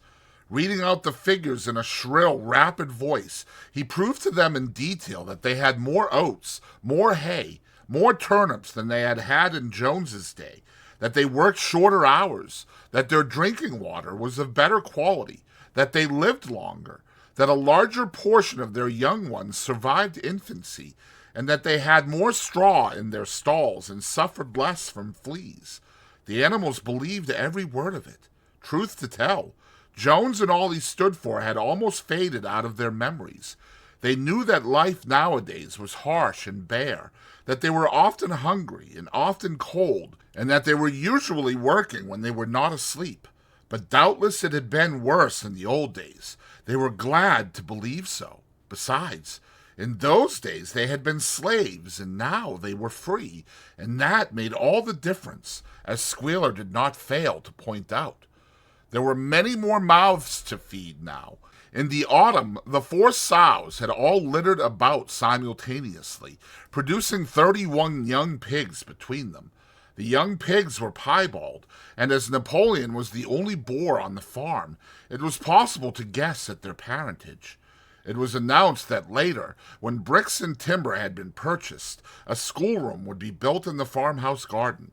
For the time being, the young pigs were given their instruction by Napoleon himself in the farmhouse kitchen.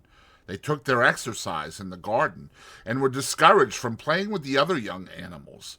About this time, too, it was laid down as a rule that when a pig and any other animal met on the path, the other animal must stand aside, and also that all pigs, of whatever degree, were to have the privilege of wearing green ribbons on their tails on Sundays. The farm had had a fairly successful year, but was still short of money. There were the bricks, sand, and lime for the schoolroom to be purchased, and it would also be necessary to begin saving up again for the machinery for the windmill. Then there were lamp oil and candles for the house, sugar for Napoleon's own table. He forbade this to the other pigs, on the ground that it made them fat, and all the usual replacements such as tools, nails, string, coal, wire, scrap iron, and dog biscuits. A stump of hay and part of the potato crop were sold off, and the contract for eggs was increased to 600 a week, so that year the hens barely hatched enough chicks to keep their numbers at the same level. Rations, reduced in December, were reduced again in February, and lanterns in the stalls were forbidden to save oil. But the pigs seemed comfortable enough, and in fact were putting on weight, if anything. One afternoon in late February, a warm, rich, appetizing scent, such as the animals had never smelt before, wafted itself across the yard from the little brew house, which had been disused in Jones's time, and which stood beyond the kitchen. Someone said it was the smell of cooking barley. The animals sniffed the air hungrily, and wondered whether a warm mash was being prepared for their supper. But no warm mash appeared, and on the following Sunday it was announced that from now onwards all barley would be reserved for the pigs. The field beyond the orchard had already been sown with barley, and the news soon leaked out that every pig was now receiving a ration of a pint of beer daily, with a half a gallon for Napoleon himself, which was always served to him in the Crown Derby soup tureen. But if there were hardships to be borne, they were partly offset by the fact that life nowadays had a greater dignity than it had had before. There were more songs, more speeches, more processions. Napoleon had commanded that once a week there should be held something called a spontaneous demonstration, the object of which was to celebrate the struggles and triumphs of Animal Farm. At the appointed time, the animals would leave their work and march round the precincts of the farm in military formation, with the pigs leading, then the horses, then the cows, then the sheep, and then the poultry. The dogs flanked the procession, and at the head of all marched Napoleon's black cockerel. Boxer and Clover always carried between them a green banner marked with the hoof and the horn, and the caption, "Long live Comrade Napoleon." Afterwards, there were recitations of poems composed in Napoleon's honor, and a speech by Squealer giving particulars of the latest increases in the production of foodstuffs, and on occasion a shot was fired from the gun. The sheep were the greatest devotees of the spontaneous demonstration, and if anyone complained, as a few animals sometimes did when no pigs or dogs were near, that they wasted time and meant a lot of standing about in the cold, the sheep were sure to silence him with a tremendous bleating of, "4 legs good, 2 legs bad." But by and large, the animals enjoyed these celebrations. They found it comforting to be reminded that, after all, they were truly their own masters, and that the work they did was for their own benefit. So that, what with the songs, the processions, Squealer's list of figures, the thunder of the gun, the crowing of the cockerel, and the fluttering of the flag, they were able to forget that their bellies were empty, at least part of the time. In April, Animal Farm was proclaimed a republic, and it became necessary to elect a president. There was only one candidate, Napoleon, who was elected unanimously.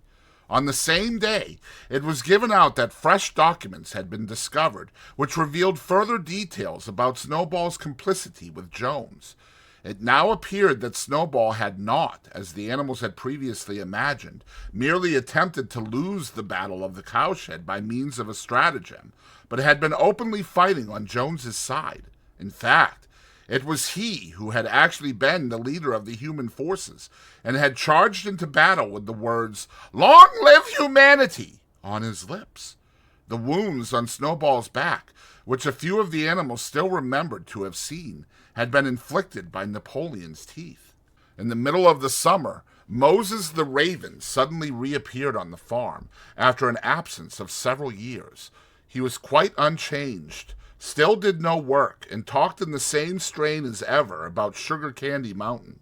He would perch on a stump, flap his black wings, and talk by the hour to anyone who would listen. "Up there, comrades," he would say solemnly, pointing to the sky with his large beak. "Up there, just on the other side of that dark cloud that you can see, there it lies, Sugar Candy Mountain, that happy country where we poor animals shall rest forever from our labors." He even claimed to have been there on one of his higher flights, and to have seen the everlasting fields of clover and the linseed cake and lump sugar growing on the hedges.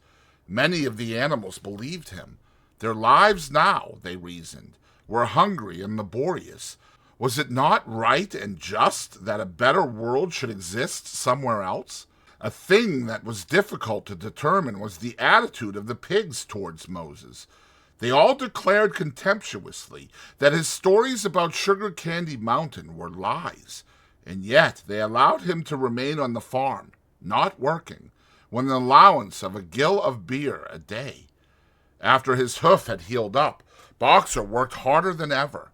Indeed, all the animals worked like slaves that year. Apart from the regular work of the farm and the rebuilding of the windmill, there was the schoolhouse for the young pigs, which was started in March. Sometimes the long hours on insufficient food were hard to bear, but Boxer never faltered. In nothing that he said or did was there any sign that his strength was not what it had been.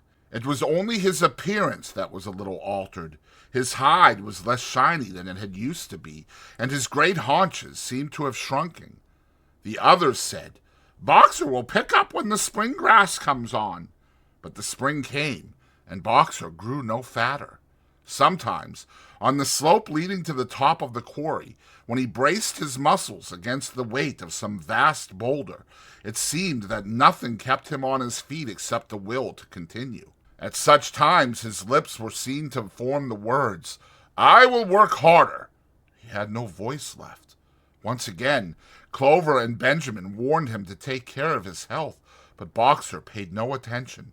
His 12th birthday was approaching. He did not care what happened, so long as a good store of stone was accumulated before he went on pension. Late one evening in the summer, a sudden rumor ran round the farm that something had happened to Boxer. He had gone out alone to drag a load of stone down to the windmill, and sure enough, the rumor was true. A few minutes later, 2 pigeons came racing in with the news. "Boxer has fallen! He is lying on his side and can't get up!" About half the animals on the farm rushed out to the knoll where the windmill stood. There lay Boxer, between the shafts of the cart, his neck stretched out, unable even to raise his head. His eyes were glazed, his sides matted with sweat. A thin stream of blood had trickled out of his mouth. Clover dropped to her knees at his side. "Boxer!" she cried. "How are you?" "It is my lung," said Boxer in a weak voice. "It does not matter. I think you will be able to finish the windmill without me. There is a pretty good store of stone accumulated. I had only another month to go in any case. To tell you the truth, I had been looking forward to my retirement. And perhaps, as Benjamin is growing old too, they will let him retire at the same time and be a companion to me. We must get help at once, said Clover. Run, somebody, and tell Squealer what has happened. All the other animals immediately raced back to the farmhouse to give Squealer the news. Only Clover remained, and Benjamin, who lay down at Boxer's side, and without speaking, kept the flies off him with his long tail. After about a quarter of an hour, Squealer appeared, full of sympathy and concern. He said that Comrade Napoleon had learned with the very deepest distress of this misfortune to one of the most loyal workers on the farm, and was already making arrangements to send Boxer to be treated in the hospital at Willingdon. The animals felt a little uneasy at this. Except for Molly and Snowball, no other animal had ever left the farm, and they did not like to think of their sick comrade in the hands of human beings. However, Squealer easily convinced them that the veterinary surgeon in Willingdon could treat Boxer's case more satisfactorily than could be done on the farm. And about half an hour later, when Boxer had somewhat recovered, he was with difficulty got onto his feet, and managed to limp back to his stall, where Clover and Benjamin had prepared a good bed of straw for him. For the next 2 days, Boxer remained in his stall. The pigs had sent out a large bottle of pink medicine which they had found in the medicine chest in the bathroom, and Clover administered it to Boxer twice a day after meals. In the evenings, she lay in his stall and talked to him, while Benjamin kept the flies off him. Boxer professed not to be sorry for what had happened. If he made a good recovery, he might expect to live another 3 years, and he looked forward to the peaceful days that he would spend in the corner of the big pasture. It would be the first time that he had had leisure to study and improve his mind. He intended, he said, to devote the rest of his life to learning the remaining 22 letters of the alphabet. However, Benjamin and Clover could only be with Boxer after working hours, and it was in the middle of the day when the van came to take him away. The animals were all at work weeding turnips under the supervision of a pig, when they were astonished to see Benjamin come galloping from the direction of the farm buildings, braying at the top of his voice. It was the first time that they had ever seen Benjamin excited. Indeed, it was the first time that anyone had ever seen him gallop. "Quick! Quick!" he shouted. "Come at once! They're taking Boxer away!" Without waiting for orders from the pig, the animals broke off work and raced back to the farm buildings. Sure enough, there in the yard was a large closed van, drawn by 2 horses, with lettering on its side, and a sly-looking man in a low-crowned bowler hat sitting on the driver's seat, and Boxer's stall was empty. The animals crowded round the van. "Goodbye, Boxer," they chorused. "Goodbye! Fools! Fools!" shouted Benjamin, prancing round them and stamping the earth with his small hooves. "Fools! Do you not see what is written on the side of that van?" That gave the animals pause, and there was a hush. Muriel began to spell out the words, but Benjamin pushed her aside, and in the midst of a deadly silence he read, "Alfred Simmons, horse slaughterer and glue boiler, Willingdon, dealer in hides and bone meal, kennels supplied. Do you not understand what that means? They are taking Boxer to the knackers." A cry of horror burst from all the animals. At this moment, the man on the box whipped up his horses, and the van moved out of the yard at a smart trot. All the animals followed, crying out at the tops of their voices. Clover forced her way to the front. The van began to gather speed. Clover tried to stir her stout limbs to a gallop, and achieved a canter. "Boxer!" she cried. "Boxer! Boxer! Boxer!" And just at this moment, as though he had heard the uproar outside, Boxer's face, with the white stripe down his nose, appeared at the small window at the back of the van. "Boxer!" cried Clover in a terrible voice. "Boxer, get out! Get out quickly! They're taking you to your death!" All the animals took up the cry of, "Get out, Boxer! Get out!" But the van was already gathering speed and drawing away from them. It was uncertain whether Boxer had understood what Clover had said, But a moment later his face disappeared from the window, and there was the sound of a tremendous drumming of hoofs inside the van. He was trying to kick his way out. The time had been when a few kicks from Boxer's hooves would have smashed the van to matchwood. But alas, his strength had left him, and in a few moments the sound of drumming hooves grew fainter and died away. In desperation, the animals began appealing to the two horses which drew the van to stop. "Comrades! Comrades!" they shouted. "Don't take your own brother to his death!" But the stupid brutes, too ignorant to realize what was happening, merely set back their ears and quickened their pace. Boxer's face did not reappear at the window. Too late. Someone thought of racing ahead and shutting the 5-barred gate. But in another moment, the van was through it and rapidly disappearing down the road. Boxer was never seen again. 3 days later, it was announced that he had died in the hospital at Willingdon, in spite of receiving every attention a horse could have.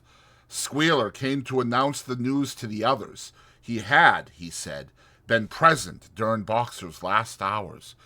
"It was the most affecting sight I have ever seen," said Squealer, lifting his trotter and wiping away a tear. "I was at his bedside at the very last, and at the end, almost too weak to speak, he whispered in my ear that his sole sorrow was to have passed on before the windmill was finished. 'Forward, comrades,' he whispered. 'Forward in the name of the rebellion. Long live Animal Farm! Long live Comrade Napoleon!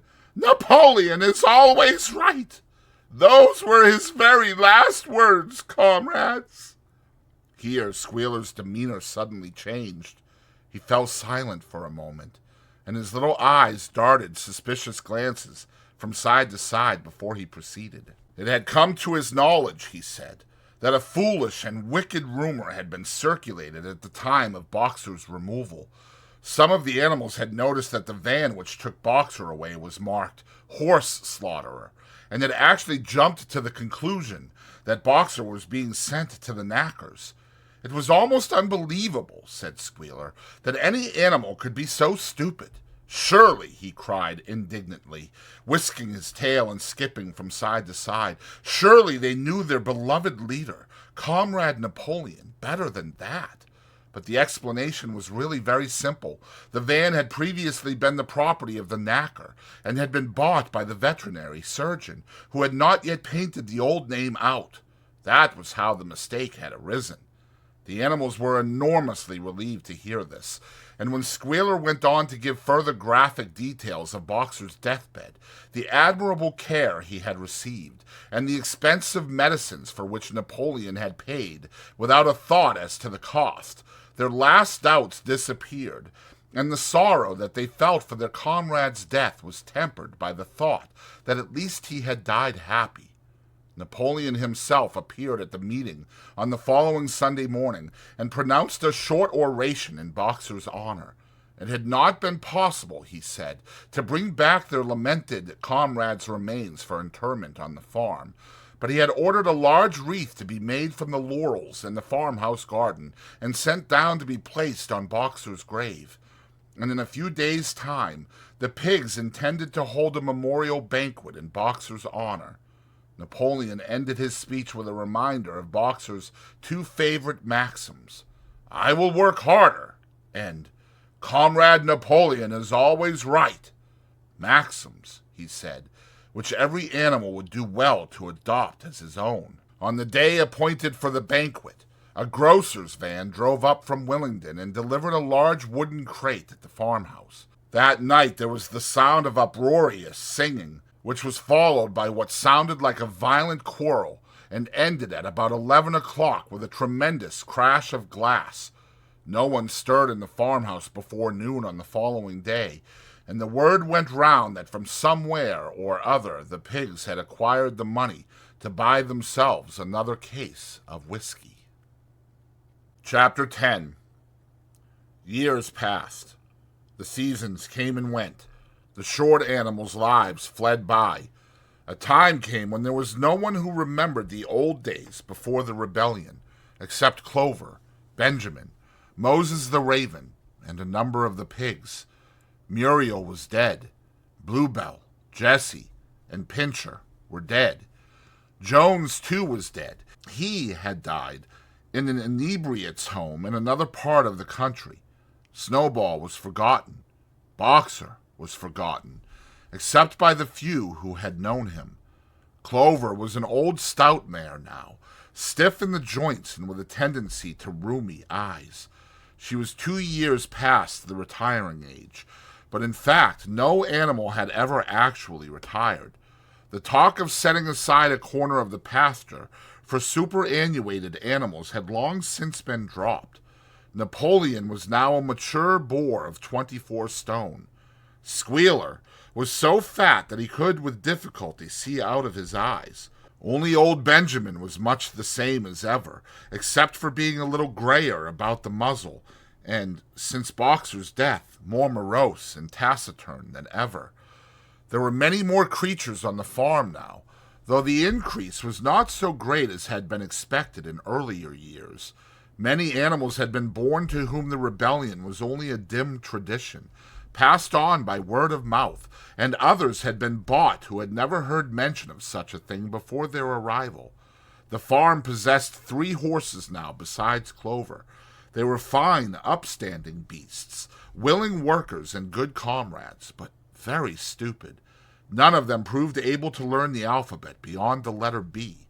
They accepted everything that they were told about the rebellion and the principles of animalism, especially from Clover, for whom they had an almost filial respect.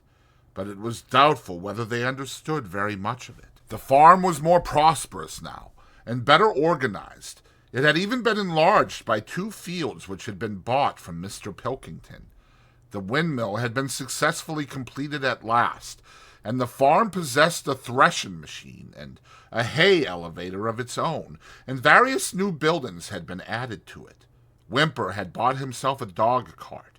The windmill, however, had not after all been used for generating electrical power. It was used for milling corn, and brought in a handsome money profit. The animals were hard at work building yet another windmill. When that one was finished, so it was said, the dynamos would be installed. But the luxuries of which Snowball had once taught the animals to dream, the stalls with electric light and hot and cold water, and the 3-day week, were no longer talked about. Napoleon had denounced such ideas as contrary to the spirit of animalism. The truest happiness, he said, lay in working hard and living frugally. Somehow it seemed as though the farm had grown richer without making the animals themselves any richer, except, of course, for the pigs and the dogs. Perhaps this was partly because there were so many pigs and so many dogs. It was not that these creatures did not work, after their fashion. There was, as Squealer was never tired of explaining, endless work in the supervision and organization of the farm. Much of this work was of a kind that the other animals were too ignorant to understand. For example, Squealer told them that the pigs had to extend enormous labors every day upon mysterious things called files, reports, minutes, and memoranda. These were large sheets of paper, which had to be closely covered with writing, and as soon as they were so covered, they were burnt in the furnace. This was of the highest importance for the welfare of the farm, Squealer said, but still, neither pigs nor dogs produced any food by their own labor, and there were very many of them, and their appetites were always good. As for the others, their life, so far as they knew, was as it had always been. They were generally hungry. They slept on straw. They drank from the pool. They labored in the fields. In winter they were troubled by the cold, and in summer by the flies. Sometimes the older ones among them racked their dim memories and tried to determine whether in the early days of the rebellion, when Jones's expulsion was still recent, things had been better or worse than now. They could not remember. There was nothing with which they could compare their present lives. They had nothing to go upon except Squealer's lists of figures, which invariably demonstrated that everything was getting better and better. The animals found the problem insoluble. In any case, they had little time for speculating on such things now. Only old Benjamin professed to remember every detail of his long life, and to know that things never had been, nor ever could be, much better or much worse. Hunger, hardship, and disappointment being, so he said, the unalterable law of life. And yet the animals never gave up hope. More, they never lost, even for an instant, their sense of honor and privilege in being members of Animal Farm. They were still the only farm in the whole county, in all of England, owned and operated by animals. Not one of them, not even the youngest, not even the newcomers who had been brought from farms 10 or 20 miles away, ever ceased to marvel at that. And when they heard the gun booming and saw the green flag fluttering at the masthead, their hearts swelled with imperishable pride, and the talk turned always towards the old heroic days, the expulsion of Jones, the writing of the 7 Commandments, the great battles in which the human invaders had been defeated. None of the old dreams had been abandoned. The Republic of the Animals, which Major had foretold, when the green fields of England should be untrodden by human feet, was still believed in. Some day it was coming. It might not be soon. It might not be within the lifetime of any animal now living, but still it was coming.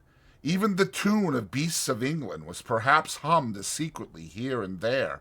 At any rate, it was a fact that every animal on the farm knew it, though no one would have dared to sing it aloud. It might be that their lives were hard and that not all of their hopes had been fulfilled, but they were conscious that they were not as other animals. If they went hungry, it was not from feeding tyrannical human beings. If they worked hard, at least they worked for themselves. No creature among them went upon 2 legs. No creature called any other creature master. All animals were equal. One day in early summer, Squealer ordered the sheep to follow him and led them out to a piece of waste ground at the other end of the farm, which had become overgrown with birch saplings.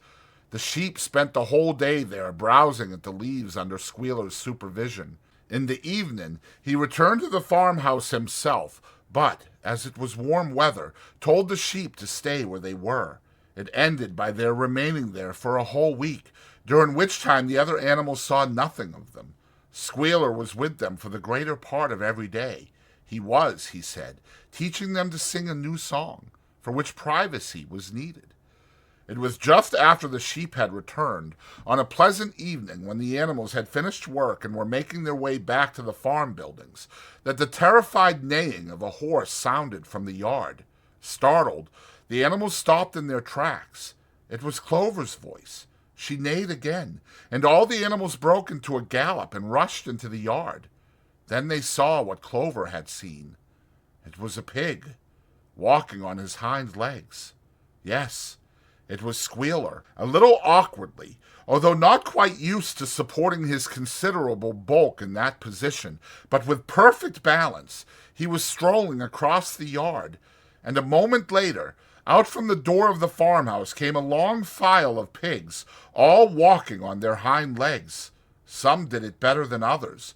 1 or 2 were even a trifle unsteady, and looked as though they would have liked the support of a stick. But every one of them made his way right round the yard successfully, and finally there was a tremendous baying of dogs, and a shrill crowing from the black cockerel, and out came Napoleon himself, majestically upright, casting haughty glances from side to side, and with his dogs gambolling round him. He carried a whip in his trotter. There was a deadly silence, amazed, terrifying, huddling together. The animals watched the long line of pigs march slowly round the yard. It was as though the world had turned upside down. Then there came a moment when the first shock had worn off, and when, in spite of everything, in spite of their terror of the dogs, and of the habit developed through long years of never complaining, never criticizing, no matter what happened, they might have uttered some word of protest. But just at that moment, as though at a signal, all the sheep burst out into a tremendous bleating of 4 legs good, 2 legs better. 4 legs good, 2 legs better. 4 legs good, 2 legs better.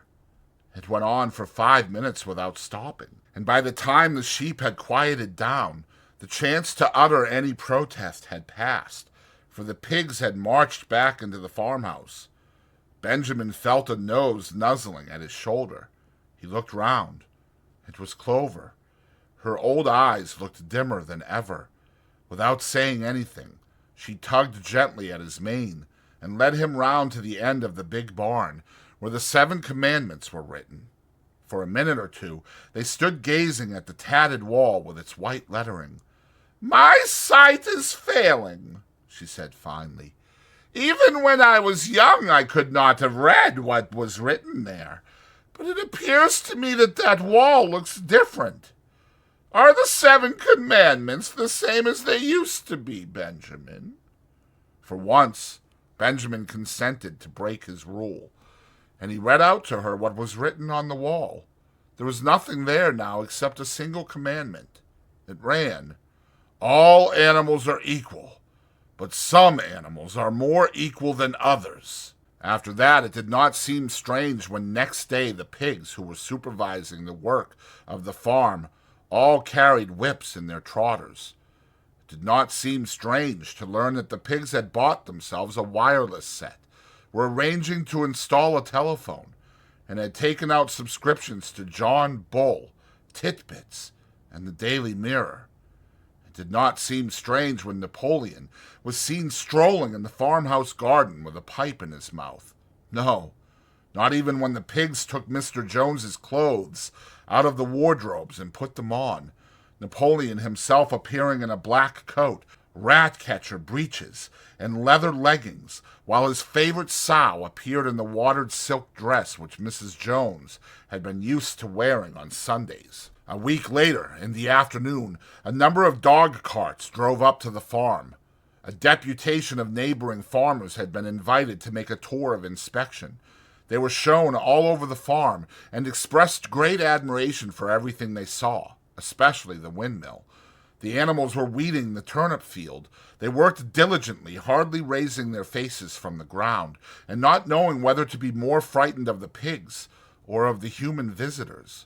That evening, loud laughter and bursts of singing came from the farmhouse, and suddenly, at the sound of the mingled voices, the animals were stricken with curiosity. What could be happening in there? Now that for the first time animals and human beings were meeting on terms of equality, with one accord they began to creep as quietly as possible into the farmhouse garden. At the gate they paused, half frightened to go on, but Clover led the way in. They tiptoed up to the house, and such animals as were tall enough peered in at the dining-room window. There, round the long table, sat 6 farmers, and 6 of the more eminent pigs, Napoleon himself occupying the seat of honor at the head of the table. The pigs appeared completely at ease in their chairs. The company had been enjoying a game of cards, but had broken off for the moment, evidently in order to drink a toast. A large jug was circulating, and the mugs were being refilled with beer. No one noticed the wondering faces of the animals that gazed in at the window. Mr. Pilkington, of Foxwood, had stood up, his mug in his hand. In a moment, he said, he would ask the present company to drink a toast, but before doing so, there were a few words that he felt it incumbent upon him to say. It was a source of great satisfaction to him, he said, and, he was sure, to all others present, to feel that a long period of mistrust and misunderstanding had now come to an end. There had been a time, not that he or any of the present company had shared such sentiments, but there had been a time when the respected proprietors of Animal Farm had been regarded, he would not say with hostility, but perhaps with a certain measure of misgiving, by their human neighbors. Unfortunate incidents had occurred. Mistaken ideas had been current. It had been felt that the existence of a farm owned and operated by pigs was somehow abnormal and was liable to have an unsettling effect in the neighborhood. Too many farmers had assumed, without due enquiry, that on such a farm a spirit of license and indiscipline would prevail. They had been nervous about the effects upon their own animals, or even upon their human employees. But all such doubts were now dispelled. Today, he and his friends had visited Animal Farm and inspected every inch of it with their own eyes. And what did they find? Not only the most up-to-date methods, but a discipline and an orderliness which should be an example to all farmers everywhere. He believed that he was right in saying that the lower animals on Animal Farm did more work and received less food than any animals in the county.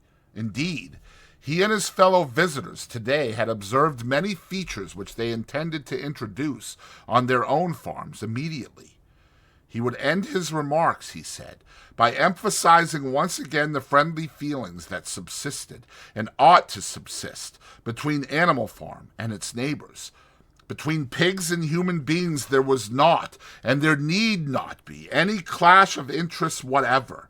Their struggles and their difficulties were one. Was not the labor problem the same everywhere? Here, it became apparent that Mr. Pilkington was about to spring some carefully prepared witticism on the company, but for a moment he was too overcome by amusement to be able to utter it. After much choking, during which his various chins turned purple, he managed to get it out. "If you have your lower animals to contend with," he said, "we have our lower classes." This bon mot set the table in a roar, and Mr. Pilkington once again congratulated the pigs on the low rations, the long working hours, and the general absence of pampering which he had observed on Animal Farm. And now, he said finally, he would ask the company to rise to their feet and make certain that their glasses were full. "Gentlemen," concluded Mr. Pilkington, "gentlemen, I give you a toast to the prosperity of Animal Farm." There was enthusiastic cheering and stamping of feet. Napoleon was so gratified that he left his place and came round the table to clink his mug against Mr. Pilkington's before emptying it. When the cheering had died down, Napoleon, who had remained on his feet, intimated that he too had a few words to say. Like all of Napoleon's speeches, it was short and to the point. He too, he said, was happy that the period of misunderstanding was at an end.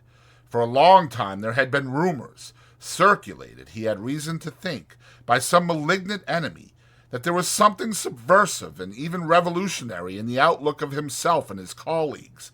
They had been credited with attempting to stir up rebellion among the animals on neighboring farms. Nothing could be further from the truth. Their sole wish, now and in the past, was to live at peace and in normal business relations with their neighbors. This farm, which he had the honor to control, he added, was a cooperative enterprise. The title deeds, which were in his own possession, were owned by the pigs jointly. He did not believe, he said, that any of the old suspicions still lingered, but certain changes had been made recently in the routine of the farm, which should have the effect of promoting confidence still further. Hitherto, the animals on the farm had had a rather foolish custom of addressing one another as comrade. This was to be suppressed. There had also been a very strange custom, whose origin was unknown, of marching every Sunday morning past a boar's skull which was nailed to a post in the garden. This, too, would be suppressed, and the skull had already been buried. His visitors might have observed, too, the green flag which flew from the masthead. If so, they would perhaps have noted that the white hoof and horn with which it had previously been marked had now been removed. It would be a plain green flag from now onwards. He had only one criticism, he said, to make of Mr. Pilkington's excellent and neighborly speech. Mr. Pilkington had referred throughout to Animal Farm. He could not, of course, know, for he, Napoleon, was only now for the first time announcing it, that the name Animal Farm had been abolished. Henceforward, the farm was to be known as the Manor Farm, which he believed was its correct and original name. "Gentlemen," concluded Napoleon, "I will give you the same toast as before, but in a different form. Fill your glasses to the brim. Gentlemen, here is my toast to the prosperity of the Manor Farm. There was the same hearty cheering as before, and the mugs were emptied to the dregs. But as the animals outside gazed at the scene, it seemed to them that some strange thing was happening. What was it that had altered in the faces of the pigs? Clover's old dim eyes flitted from one face to another. Some of them had 5 chins, some had 4, some had 3. But what was it that seemed to be melting and changing? Then, the applause having come to an end, the company took up their cards and continued the game that had been interrupted, and the animals crept silently away. But they had not gone 20 yards when they stopped short. An uproar of voices was coming from the farmhouse. They rushed back and looked through the window again. Yes, a violent quarrel was in progress. There were shoutings, bangings on the table, sharp, suspicious glances, furious denials. The source of the trouble appeared to be that Napoleon and Mr. Pilkington had each played an ace of spades simultaneously. 12 voices were shouting in anger, and they were all alike. No question now what had happened to the faces of the pigs. The creatures outside looked from pig to man, and from man to pig, and from pig to man again. But already it was impossible to say which was which.